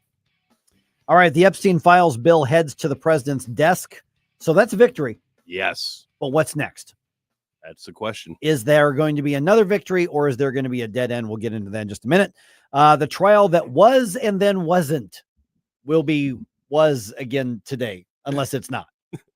This one, it's hard not to laugh. I know. But it's also one of those things where if I wasn't laughing, I might be crying. You know, that's the thing. It's like the drama surrounding the sheriff continues, and it just seems almost appropriate for there to be something else that's silly that happens in this whole case, even though it's a serious situation. I'm going to make the craziest drama out of this. This whole case, I swear. And a 35,000-pound baseball glove singular becomes a new landmark in St. Louis as of today. I think this is going to become a landmark. It was very impressive to see. I saw it. I saw the early construction. I'm like, well, that's about the right size. It's almost, I think it's fully done actually. And this thing is huge. Yeah. I keep driving by it on Westport Plaza Road. It's not far from the radio station here. And so this thing is so massive, but it's going to be a sight to see them lift that up into the air today. I'll give you the details on that in a few minutes. It is 8:20 right now. Let's do one more news dump here. Successful dump. Wake up, America. It all worked out. You know, they got all the news. The morning news dump. On this vote, the yeas are 427. The nays are 1. 2/3 being in the affirmative. The rules are suspended. The bill is passed. And without objection, the motion to reconsider is laid on the table. All right, Congress votes overwhelmingly to release the government files on convicted sex offender Jeffrey Epstein. Acting with lightning speed on Tuesday, the House and Senate approved a bill requiring the Justice Department to publicly release the files. The congressional action happened on a single day after months of delay and attempts by President Trump not to release the documents. Since taking office, he had denounced the Epstein matter as a hoax pushed by Democrats, before saying last weekend that Republicans should approve the bill. Greg Clugston, the White House. Okay, so before we get into the pros and the cons and what's next in our fear, just remember this shouldn't be about the politics. Mm-hmm. This should be about the victims and about justice. And prior to that vote, there was a rally. We actually went live to it for a couple of minutes yesterday, including some of the survivors of Jeffrey Epstein's network, his evil, whatever it was that it turns out this is going to be. One of those survivors is Annie Farmer, and this is part of what she had to say. This is not an issue of a few corrupt Democrats or a few corrupt Republicans. This is a case of institutional betrayal. Because these crimes were not properly investigated, so many more girls and women were harmed. Okay, so the measure, assuming it's going to be signed by the president, I think that it will, the measure would block the DOJ from redacting anything for political or reputational reasons, in theory. That's at least what's in the bill. We'll see whether that actually happens. Yeah, I want to believe, Mike. But, I know. There's just been so many things that have been going on during this entire fight to get the files released. I don't know how optimistic I can really be at this point, though. I really truly hope that those that were involved, the Johns of the case that were helping facilitate all this, the people that were in the know and did nothing and sat by while this was going, I want all of that to be exposed, and I want them to face justice. So we had the victory of this Congress passing nearly, literally one vote away from being unanimous. So this is as bipartisan as you're possibly going to get, even though I suspect a lot of the people would really wanted this thing to go away, but they don't want to be on the wrong side of this in the 2026 elections. And so they did it. And so we've got that victory, but now it's time to hold the government's feet to the fire and say, actually do it. We're not going to know what they hide if they continue to hide things. Yeah. So my hope is that we really do get the full release of all of the documents, but time will tell if we do. Well, going back to August, I mean, they were already starting to redact certain things. So I mean, at this point, I mean, even if it's just the people that they're going to feed to the sharks, I guess it's better than nothing, but long overdue. Yep. All right. One of the trials of Sheriff Alfred Montgomery was stopped before it started on Tuesday. The sheriff was unable to get to the court due to being in federal custody on multiple criminal charges. So I don't want everybody to get these confused. This is the quo warranto case the attorney general is bringing to get him removed from his elected position, but he's in jail on the criminal charges by the feds. And so the feds didn't bring him to the courthouse. And so in the attorney general's quo warranto case to remove him from office, the judge delayed the case until today. So they're going to try it again today, saying that it would not be fair to have a trial without Montgomery being able to attend. And that makes sense. Like that I get that. Your Honor, you cannot convict my client because he's still in jail. That's right. Oh my goodness. So they're going to try again today. We'll see what happens here. Okay. As you know, the FAA has now lifted travel restrictions at all the nation's biggest airports now that the government has reopened. Sean Duffy, transportation secretary, was on Fox Business's Mornings with Maria, kind of giving a recap of here's what happened and why we're trying to move forward now. We saw, though, more pressure coming from air traffic controllers. We saw risk elevations. And that's why we took the steps to say, you know what, we're going to, over the next week, we are going to reduce capacity by 10%. Okay, so they're still phasing all of this, back in, meaning the airlines, because you can say the restrictions are lifted, but that doesn't mean they have the capacity just yet. They've got to sort of build this back in. The Department of Transportation, the FAA, they are still hoping that everything is 100% back to their capacity basically by this time next week. So early to this time next week, just before Thanksgiving. But here's the thing. You're going to the airport. Don't be surprised if there are delays. Okay. Just account for that. And as stressful as it is for everybody that it relies on air travel, while going through this and looking into this, I was reminded that there was a actual air traffic controller shortage under the Biden administration because they had the DEI hiring policies. So they were not hiring qualified candidates that did not meet that. And I'm thinking, well, if that policy had still been in place, this could have actually been so much worse. Mm-hmm. Oh, without a doubt. Okay. This is interesting. A mental health activist group in Illinois says federal policy changes and likely Medicaid reforms are intensifying what they're calling a youth mental health crisis, especially in vulnerable communities. Karen Foley from the Juvenile Protective Aid Association says schools, and she's talking about public schools, and support organizations are struggling to meet rising needs. Then you layer on top food cuts, you layer on top of that ICE rage, you layer on top of that the news cycle and social media. And I give kids enormous credit for even showing up and trying. ICE rage? ICE rage. And she's just saying that as we're supposed to go, oh yeah, well, that's definitely a real thing, ICE rage. And so they're like, well, this is part of the problem. They're reforming Medicaid, and now how are we going to deal with ICE rage of these high school kids? Yeah, I mean, when you think about all the tax burdens that these high school kids are going through, when you think about all of their, that when I was at Illinois public schools, it wasn't the lack of education quality, it wasn't the rampant issues they had with bullying, it was, oh my gosh, what's going on with Medicare right now that was really weighing on, on my mental health. Yeah. Foley adds that she's worried about increasing anxiety among students in immigrant communities. Imagine that. The ICE rage. The people that you are telling these bad guys are going to come swoop in. We're going to say ICE 3 times. They're going to show up like Beetlejuice and take you away. Bloody Mary. Yeah. Wow. Why are you so afraid of what I'm telling you is totally going to happen? Good God. All right. Jeez. Speaking of Illinois is now issuing digital IDs that can be added to an Apple Wallet and be used as a valid ID. I don't like it. Yeah. So the Secretary of State's office, and these are being issued as of today, by the way, if you want one, they're not going to send it to you unless you ask for one. The Secretary of State's office says the digital IDs will be usable at identity readers. So essentially, if they would have scanned your actual driver's license, you can hold your phone up from the Apple Wallet and it'll do the same thing. It will be seen as a valid form of ID, even at TSA checkpoints, and it can be set up to use Face ID to authenticate, I guess, in case you lose your phone or something and you're afraid somebody's going to use your ID with that.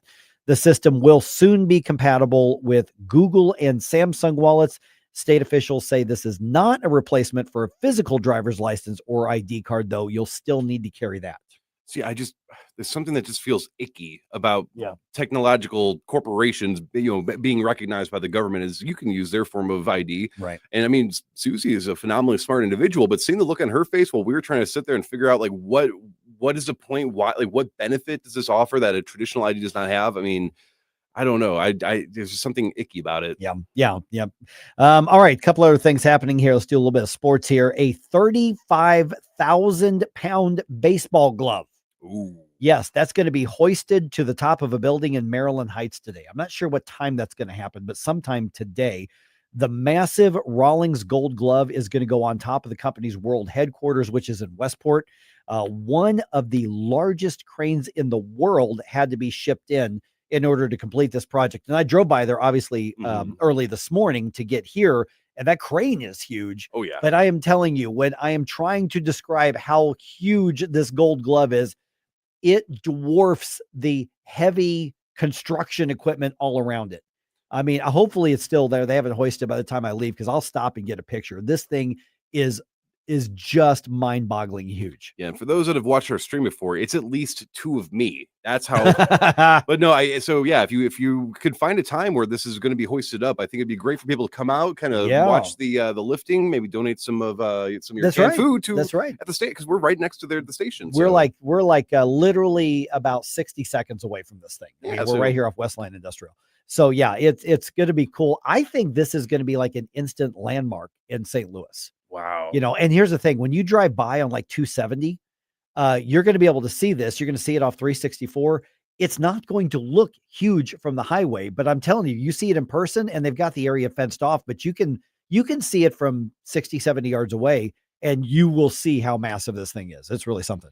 All right. The Blues take another loss. Maple Leafs find the net in overtime. They finish up the game 3-2.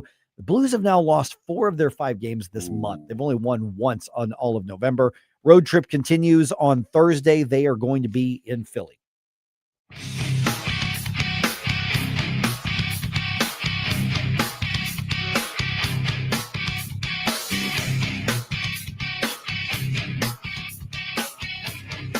Mike Ferguson in the morning. Once I realized I hadn't been fully informed, I sought to find the answer. Some of the answers I don't like. On NewsTalkSTL. From the Michaels Flooring Outlet Weather Center. I'm meteorologist Chance Scotch with your first alert forecast. Going to see some patchy fog this morning as temperatures a little bit colder, back towards the upper 40s, but we're going to continue to warm back up close to the 60-degree mark this afternoon. Looking at mostly cloudy skies and some chances of showers and thunderstorms begin into Thursday. That'll last into Friday evening before clearing for a drier weekend ahead as temperatures are back towards the lower 60s as we look off throughout the second half of the week. From the First Alert 4 Weather Center, I'm meteorologist Chance Scott. Fox News commentary with Brian Kilmeade. Next. I'm alpine skier Michaela Schifrin. I've won the most World Cup ski races in history. But what does success mean to me? Success means discipline. It's teamwork. It's the drive and passion inside of us. And it's why Stifel is one of the fastest growing global wealth management firms in the country. If you're looking for success, surround yourself with the people who will get you there. If you're an advisor or investor, choose Stifel, where success meets success. Stifel Nicholas and Company Incorporated. Member SIPC and NYSE. Past performance is no indication of future results. Investing involves risk. Consult a financial advisor before making any investment decisions. Here's Brian Kilmeade. If you're already a minority party, attacking your own only digs the hole deeper. But the fight isn't over just because the lights are back on in Washington. The left wing of the party, the socialists, the Marxists, are going after the moderates or the so-called establishment. The longtime effort to keep the lid on the rise of socialists and socialism in their midst has flat out failed. What can Republicans learn from this? In 2013, they did the same thing and they face planted. The shutdown blew up in their face. Obama walked away with the major win. Why? Republicans had no plan. They had no leverage. They had no real strategy to bring the other party to the table. Republicans blamed each other. The Tea Party went after their own in the primaries, leaving them with candidates who just could not win. They learned the hard way. Don't pick the one to please the base. You pick the one that can win the race. For more commentary like this, go to foxnewspodcast.com. Looking for a fresh eating alternative for you and your family? Head on over to CJ's Restaurant and Bar in O'Fallon. CJ's literally offers there's something for everyone, from young to old. We're a casual American eatery with a wide-ranging menu of pastas, salads, and sandwiches, all served in a comfortable, warm environment with a family-friendly atmosphere. From vegetarian options to hearty classics. We offer dine-in, carry-out, catering, and even have a banquet room for your special events. Come see us or visit us on the web at cjsofallon.com. Tim Jones and Chris Arps in the afternoon. Brian Pichelle. He is the executive director of Dogs for Our Brave. I've been very blessed to have incredible support in my life as I battled through my journey of coming back from Iraq and dealing with, PTSD and everything I saw and witnessed as a medic. Not all veterans have that type of support. And ultimately, that's why I say we are a gift of love. We are a gift. We want to be that beacon of hope. Tim Jones and Chris Arps, weekdays at 4 on News Talk STL. Dr. Draghi and his team at Esquire Sports Medicine get pros back on the field so they can certainly help you. You need an MRI, X-ray, CAT scan, pre- or post-surgery treatment, rehab. The chiropractic physicians at Esquire can help you or connect you to experts you need. And I know you're hurting right now. You don't want to wait. Esquire sees new patients often within 24 hours. EsquireSportsMedicine.com. We talk about race relations. This conversation has completely made me crazy. This is complete insanity. And I'm sick and tired of it. 101.9 and 94.1. I find it to be a conversation starter. News Talk STL.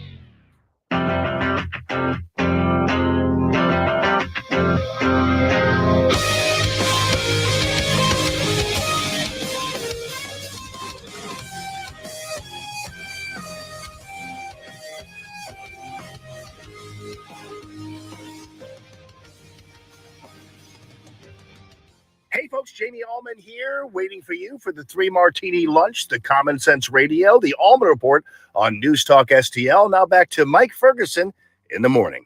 Okay, so here's what I've got. Yes, it's about the illegal alien thing, but it's also about some media locally here.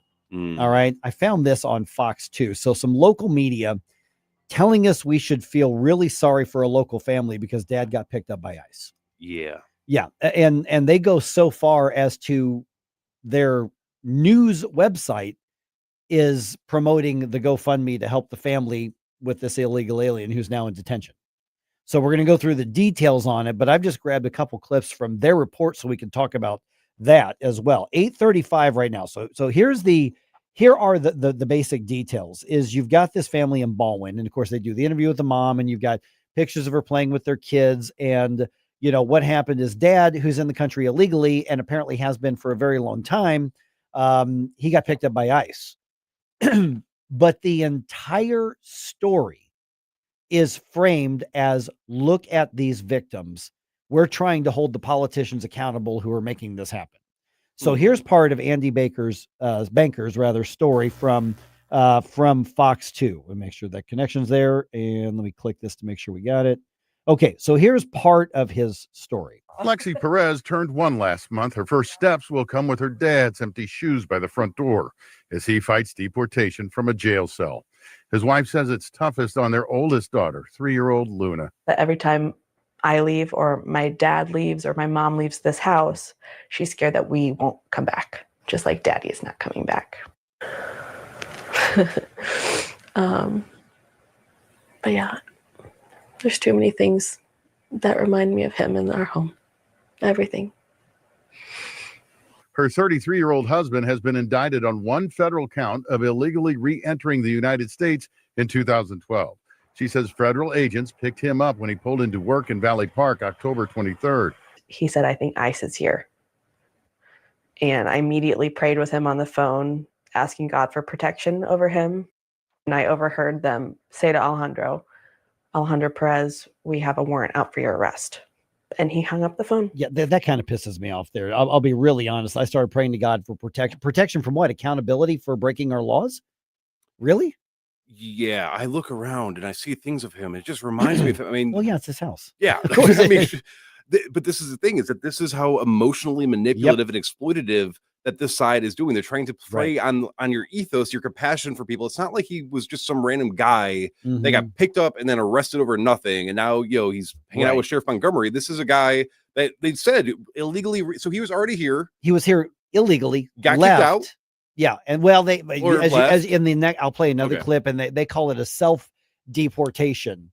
But he knew he was trespassing in their country, decided to stop trespassing, and then went back to trespassing Right. here again. And then apparently now he's got a kid with you because two kids. Yep. So he started a family in a place where he knew he was eventually, or should have known eventually, that he was going to get caught. And we're supposed to feel bad about that. Yeah, I mean, I see, feel and- bad for the kids, but I mean, really? And I think as local news go, I think Fox 2 does a pretty decent job most of the time.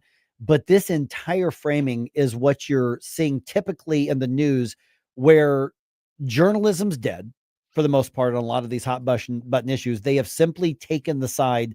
These are the victims, and we're advocating. So, but do they get the other side? Well, sort of. Here's another part of Andy Banker's story, once again from Fox 2. She says the sole reason for his prosecution is his self-deportation in 2012 while caring for a cousin injured while working in the U.S. He came back that same year. She met him while working at the same restaurant in 2019. Okay, by the way, he came back. What's not said, but what fills in, he came back illegally. Self-deportation. He left the country, went back to where he's supposed to be, worked with whatever family thing is, and then came back in illegally. So just understand that. That's what we're talking about. And we're going back to 2012 here, okay? They got married in 2020, started a family, and kept working toward his citizenship. We eventually even got him a work permit, which we were able to get a social security number for him and a driver's license. They've kept a U.S. map above their kitchen table with pins on all the places they hope to visit. They aren't giving up on that. They worry they may have been misled by past legal advice.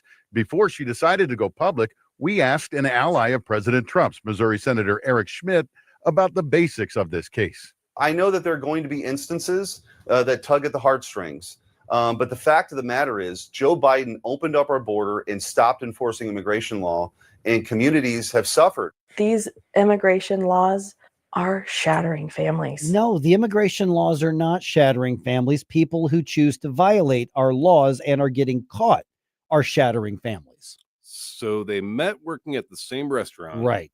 A few years later, they decided to get married. 2020, because the timeline's important here. Yes. She knew that he had citizenship problems because they decided to pursue some sort of, getting the work permit. Right. And now it is 2025 and it's all coming to roost. Right. And they want us to feel bad that you knowingly basically assisted a fugitive of justice. And I'm thinking I would never in my life try to go into where, it's like employees only area. I wouldn't just walk in there and start, acting like I could be there because I'm not supposed to be there.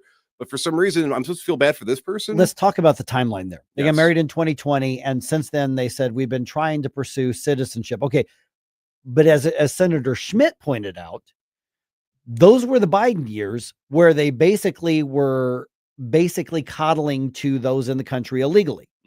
They were offering stuff, whether it was permits or here's your papers, ex post facto papers, even though you're not legal to be in this country. And so they tried to, the Trump administration reversed all that. And you're telling me 5 years, we've been trying so hard to get a citizenship, but how did he get a social security number? How did he get a driver's license if he's in the country illegally? Well, either it was fraudulent or the Biden administration breaking all of the illegal immigration laws in this country in order to coddle to that. So, but they point out he self-deported in 2012 and then came back that same year. He's been in the country illegally since 2012. Yes. And you're saying, but we were working on the citizenship. You're telling me that he wasn't able to get legal status or citizenship since at least 2012. It's 2015 or 2025 right now. We're talking 13 years. And that's assuming, I don't know how long he was in the country before that. Yeah, I can imagine that based on things that I know in my own personal life, that could be the case that they were like, oh, wait, Biden's not going to re-win. And Trump's talking about getting rid of the illegals that shouldn't be here to begin with. Maybe we should start really trying to rush into this and not take our time as much. And I mean, I might have some sort of sympathy if it had been the case where it was he self-deported because he was illegal, came back illegally. But since then, he was granted a citizenship, not by the Obama year, by Biden years, but actually the proper ways of doing it. And they said, well, it's null and void because originally you were here legally and now we're going to put you back. I would maybe have, because at least you did what you needed to do, but this is no other crimes, no other sort of, if you are, a lot of them have DUIs for some reason, but if you have a DUI, they take your kid from you and you go to jail. What do you say? That's separating families, Jerome. And my little daughter's afraid that they're going to come after us, just like they did daddy, who was swerving on the highway. Yeah, see, and that's the thing is talk about, our 3-year-old daughter is scared that every time we leave, they're not going to come back. Okay. But the whole framing of that is because of Donald Trump's crackdowns. Instead of your daddy was breaking the law and he got caught by the police. That's not the framing. And then in the story here, because it's like a 3.5 minute story, 4 minute story on there, they kept going on. We reached out to his representatives, Congress, Ann Wagner. We did not hear back. Basically it was explain yourselves.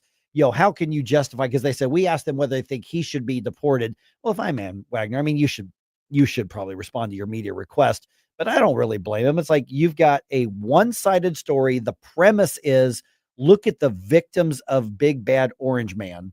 Now you can highlight the story and get a balanced view of it. But this whole thing, because they actually in the article, and they said on the air, the link to the GoFundMe to help the family is listed at Fox 2's website. They are promoting the fundraising to help an illegal alien in this country. That is ridiculous. And if you're so worried about how your daughter views the world now, how about you explain, well, honey, we are not at risk. Yeah. We are citizens. We follow the law, and you don't need to be afraid of these people. Unfortunately, I helped daddy make a very bad decision, and he's suffering the consequences of breaking the law. And the wife in that story went on to say that if he is deported, then she and her girls will go to wherever he is. Okay, good. Great. Fantastic. That should be what the GoFundMe is for, is help us go and get out of the country so we can go be with this guy in his homeland. But don't blame the immigration laws or ICE for separating families when you just got caught doing something illegally. And it's just, this is the kind of thing. And again, Fox 2 overall, I think, does a decent job of covering the news. I think journalistically they generally do an okay job, but this story just stuck out like a sore thumb. And the whole premise, Orange Man Bad is destroying families by pursuing illegal aliens, which is exactly what he got elected to do in part. How dare they enforce laws that have existed since the early 1900s? I mean, goodness gracious. Now, if your blood pressure is kind of raised like ours might be, now might be a good chance to figure out what songs you'd like to hear to help bring us into a very nice weekend. Go ahead and submit those to Jerome at NewsTalkSTL.com. It has to be made between January 1st and 1980 and December 31st, 1989. So you're not going to slide it past me. I fact-checked the dates. Some of you guys are trying to be sneaky, just like with our border. You're not sneaking in with those. So go ahead. 80s bump music, Jerome at News Talk STL.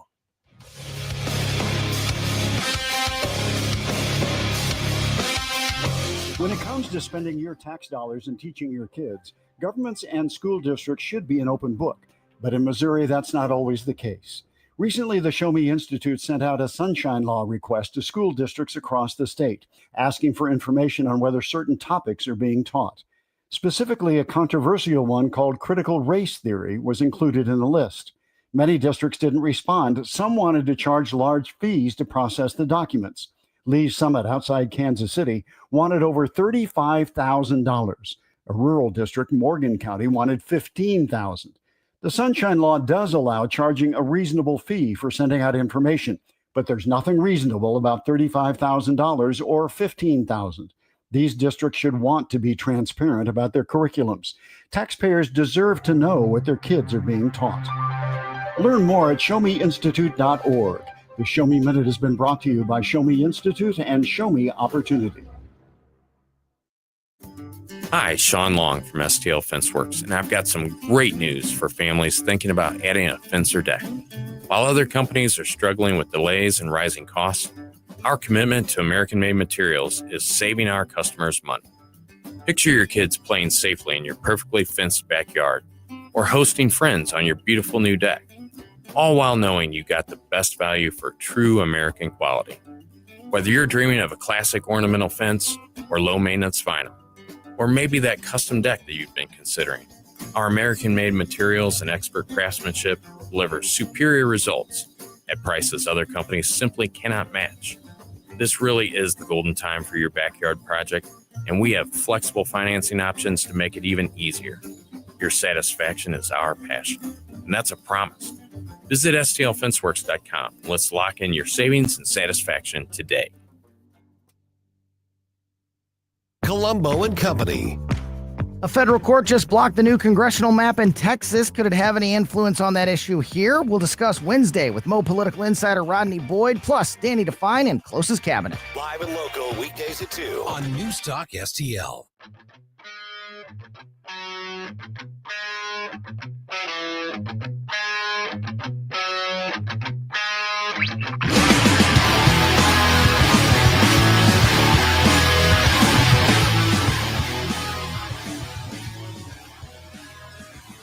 Hi, it's Vic Porcelli. And Ken.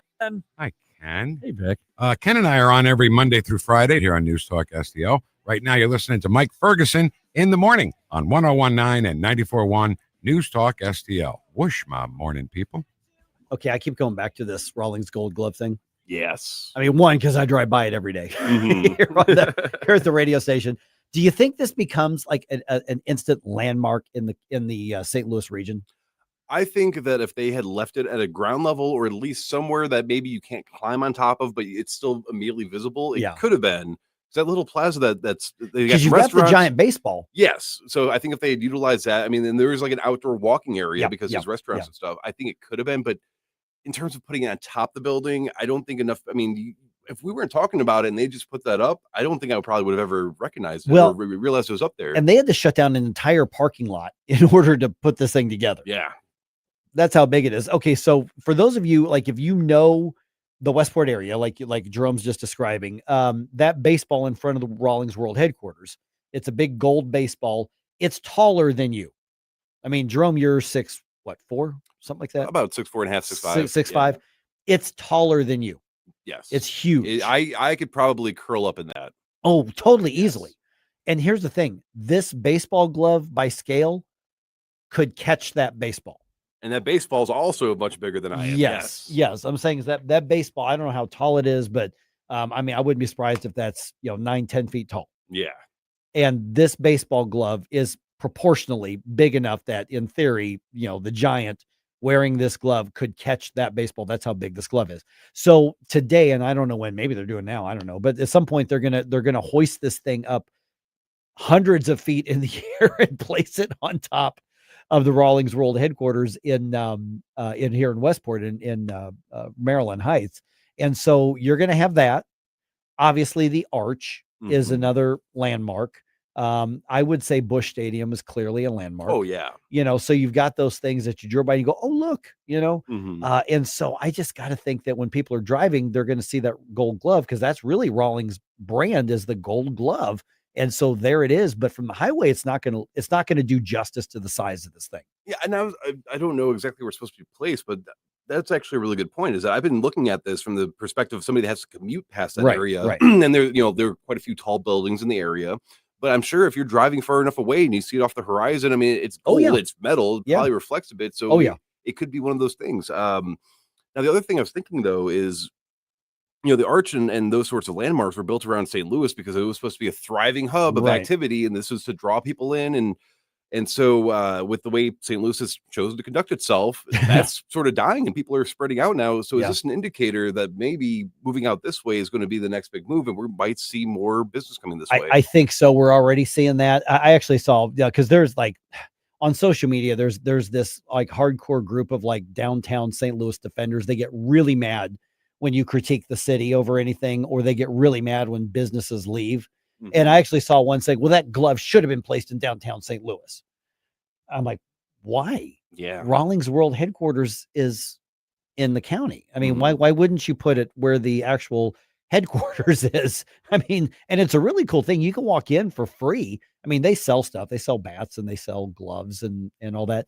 They've got a batting cage. Your kids can get in there. Oh, but they also have like a small museum, historic museum, they've got actually, gold gloves of years past, some of your favorite players, uniforms from some of your my favorite player of all time was Johnny Bench. Last time I was in there, they had one of his Cincinnati Reds jerseys. Wow. They had Ryan Sandberg from the Chicago Cubs died earlier this year. When he died, one of his old Cubs jerseys was hanging there. I don't know if it's still there now, but they moved those out and they've got a lot of historic artifacts, in there. It's just a really, really cool area.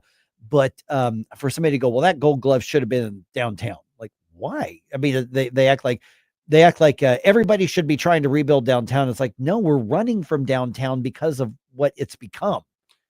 Yeah, that's been, and again, that goes partially into taxes as well, because they have the 1%. If you work, they're entitled to 1% additional taxes, and yet they can't figure out how to make the city safer and fill in some of these potholes. And again, this we're not knocking Kara Spencer specifically for that, because it's been a long accumulating issue. But if you are that passionate about, well, we need more landmarks in St. Louis to push tourism, well, you have to fix the problem. You can't just keep throwing people and saying, hey, come in here and spend your money. Oh, but you don't feel safe spending your money here. Yeah, the same Florida. You don't say we're going to start with a tourist destination, then try to build a community. You have to build a community and then maybe attract people to it as a tourist destination. It goes the other way around. This isn't Florida. This isn't Southern California. You don't have the luxury of the weather.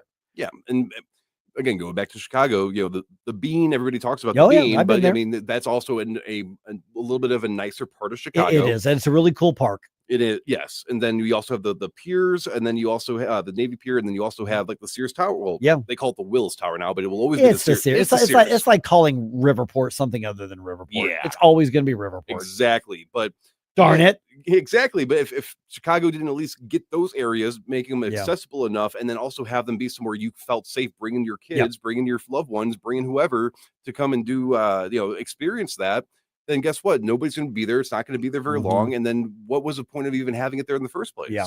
And so Kara Spencer is definitely taking the right approach by saying we got to deal with these critical infrastructure things. We got to deal with public safety. Now, the state is taking away oversight of the police department. That's a big step in the right direction. Yeah, unfortunately, it had to be done. It had to be done. So, now they're going to have to spend the money to re-up, and you're seeing officers come back and you're seeing their recruitment get better. So the public safety is turning around, but it's going to be quite a while before they can get it to a level where it's like attractive to go back downtown at night, especially on a weekend. They're just not there yet. And I think this is reference to Riverport, but the casino ruined that area, says Kathleen. It kind of did. Bring back all the music venues and the restaurants, but get rid of the casino. Well, yeah, you're not getting rid of it at this point. It's too big, but I don't disagree with that. Of course, I look at that area, I'm like, I still miss Noah's Ark. Yeah, and everybody who knows the area knows what I'm talking about when I say Noah's Ark, which was right around that area where like the streets of St. Charles is now. But yeah, I don't think that. I mean, I'm sure financially from St. Charles, the casino's bringing in a crap ton of money, but yeah, I don't think given the historic nature of that area, I don't know that the casino has really improved the area. I think Kathleen's actually got a point there. Yeah, giving an outlet to people that probably have impulse issues, and then giving them a place to drink and feed that impulse probably is not always the best idea. I've been to like some charity things in their conference rooms thing there. I haven't been there in years. I mean, there's a concert coming up this week actually that I thought about going to. Tickets are just more than I'm willing to spend, but they bring in a lot of concerts, a lot of 80s rock shows, and like Dawkins going to be there this week, and Dawkins and Lynch Mob both going to be there. I mean, George Lynch is part of both of them, but yeah, and I'm like, I'd really love to go, but $80 to $110 for that show. I love those bands, but no, I don't per ticket. No, I'm not doing that. And that's another part of the equation when we were talking about keeping an active nightlife. So, for example, like, Chicken and Pickle in downtown St. Charles area, and like that entire strip, it seems to be set up in a way to benefit having something that you might be willing to spend a little bit more because you're getting a whole experience around it. But music venues, I mean, it seems like nowadays that they're just getting so darn greedy with how much they want to put their tickets out for, and sometimes even the fees included with it. And the ones that are trying to be really affordable are struggling. I saw online that Diamond Music Hall closed down. Now we knew they were going to move to Warrenton, but that was going to be at the end of the year, but they've apparently shut down early. So I guess they're not there anymore. And I have seen so many great shows. Our first radio station birthday party was at Diamond Music Hall. on our first anniversary. Wow. Yeah, but Diamond Music Hall was like, they brought in shows that you knew, a variety of music styles, but they kept it affordable, and they're not there. So what's that tell you? Yeah.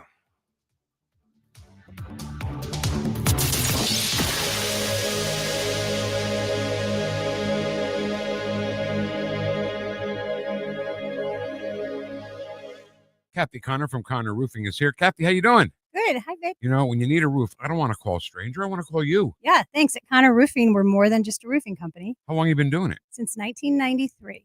And year after year, storm after storm, you guys are always there. Because this is our home too, Vic. Our kids go to school with your kids. We cheer for the same teams. Go Blues! So support your neighbors. Call Connor Roofing at 314-375-7475 or CONNER roofing.com. Thanks, Vic. Hello, Kirk Hilsinger, Chairman of the Republican Party, City of St. Louis. Join us for our Christmas party on December 11th. Tickets may be purchased by cash or check, or you may purchase tickets through our website at stl-gop.com. We'll have dinner and silent auction. In addition, we will be collecting donations for Toys for Tots. So bring an unwrapped toy for a family in need. Merry Christmas, Happy Holidays, and we look forward to fighting for you in 2026. Paid for by St. Louis City Republican PAC. Curtis Farber, Treasurer. Fall rebates are here at Johnson Heating and Cooling. Save up to $600 off your new heating and cooling system. Plus, get a free humidifier when you purchase a complete system. And here's the best part. We're offering up to 0% financing for 60 months. That means you can stay comfortable all winter without breaking the bank. Don't forget our $99 furnace checkup. These incredible offers expire November 30th. Call 636-332-4141 or visit johnson-heatingandcooling.com. The left, for months now, One by one, have been begging for a civil war. every caller gets their say. We got to stop and not put these officers in situations where they feel like they have to overreact. And whether you agree We have to assume some responsibility because I'm a black man. or disagree, I think you're politically wrong. I do not need athletes to tell me. you're invited to join the conversation. Thank you for canceling all your games. Now I get it. 1019 and 94.1 News Talk STL. KLGY HD3 Clayton, K270BW Belfast, KNVS Bowling Green. This is News Talk STL at 1019, 94.1 and always streaming at NewsTalkSTL.com. Breaking news this hour from Town Hall. I'm Rich Thomason. The U.S. and Saudi Arabia will be strengthening their military ties now that President Trump has formally designated the kingdom a major non-NATO ally. He announced the move while hosting the Saudi Crown Prince at the White House last evening. Mr. Trump also announced a major Saudi investment in the U.S. Here, one country is putting $1 trillion into the United States. That creates national security. And, you know, I think that they don't have to say that, but I think a big part of that is also the fact that tariffs are in play. But even beyond tariffs, that's a real ally that will do that. Creates a lot of power for the United States. And guess who came to dinner at the White House last evening? None other than Elon Musk. As far as we know, it was his first time back at the White House since his falling out with the president over details of the big, beautiful bill. Congress has voted to release the Epstein files. After the House overwhelmingly approved the bill with only one no vote, the Senate quickly approved it. The votes came after months of White House opposition. The legislation compels the Justice Department to release its case files on Jeffrey Epstein, the well-connected financier who was charged with sexually abusing and trafficking underage girls. White House correspondent Greg Clugston says the Epstein bill now awaits the president's signature. One-time Clinton Treasury Secretary and Epstein acquaintance Larry Summers is leaving OpenAI's board of directors. The ChatGPT maker announced his departure after emails detailed Summers' friendly relationship with Jeffrey Epstein long after Epstein had pleaded guilty to crimes involving an underage girl back in 2008. Watching Wall Street this morning, the Dow trading about 101 points higher. The Nasdaq is up close to 300 points. More on these stories at townhall.com. Just how good is Pure Talk's current deal for unlimited wireless? Well, you might say it's the deal of your lifetime. Because right now, for just $29.95 a month, Pure Talk is offering unlimited talk, text, and data for life. Not your phone's life, your life. This is Pure Talk's top tier plan. It comes with a crazy fast 5G network along with a 30 gig hotspot.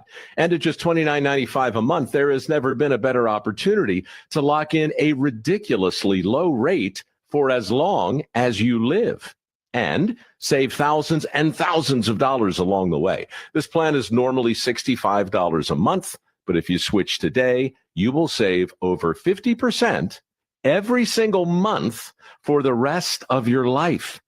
See what I mean? It really is the deal of your lifetime. Dial pound 250, say micro. Offer ends 12/7. Some restrictions apply. Details at Pure. From the Michaels Flooring Outlet Weather Center. I'm meteorologist Chance Scotch with your first alert forecast. Going to see some patchy fog this morning as temperatures a little bit colder back towards the upper 40s, but we're going to continue to warm back up close to the 60-degree mark this afternoon.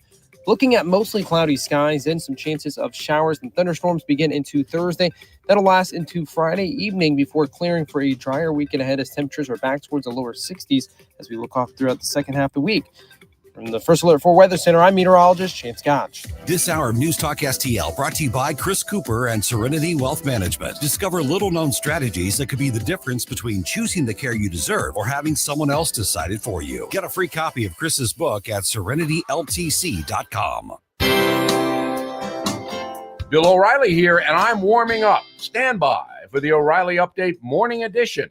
But first, homeowners, when is the last time you checked your home title? Scammers are everywhere, and they're targeting your equity. With just a single forged document, they can file at the county. So don't wait until it's too late. Find out if you are already a victim today. Please go to HomeTitleLock.com. Use the promo code BILL to get a free title history report, plus a free trial of their $1 million triple lock protection. On this Wednesday, after decades of experiencing horrendous violence, the Mexican people are finally demonstrating against their government's impotence in fighting against the drug cartels. As we write in Confronting Evil, cartel leaders have amassed billions of dollars while murdering at will and, of course, sending poison to the USA and other countries.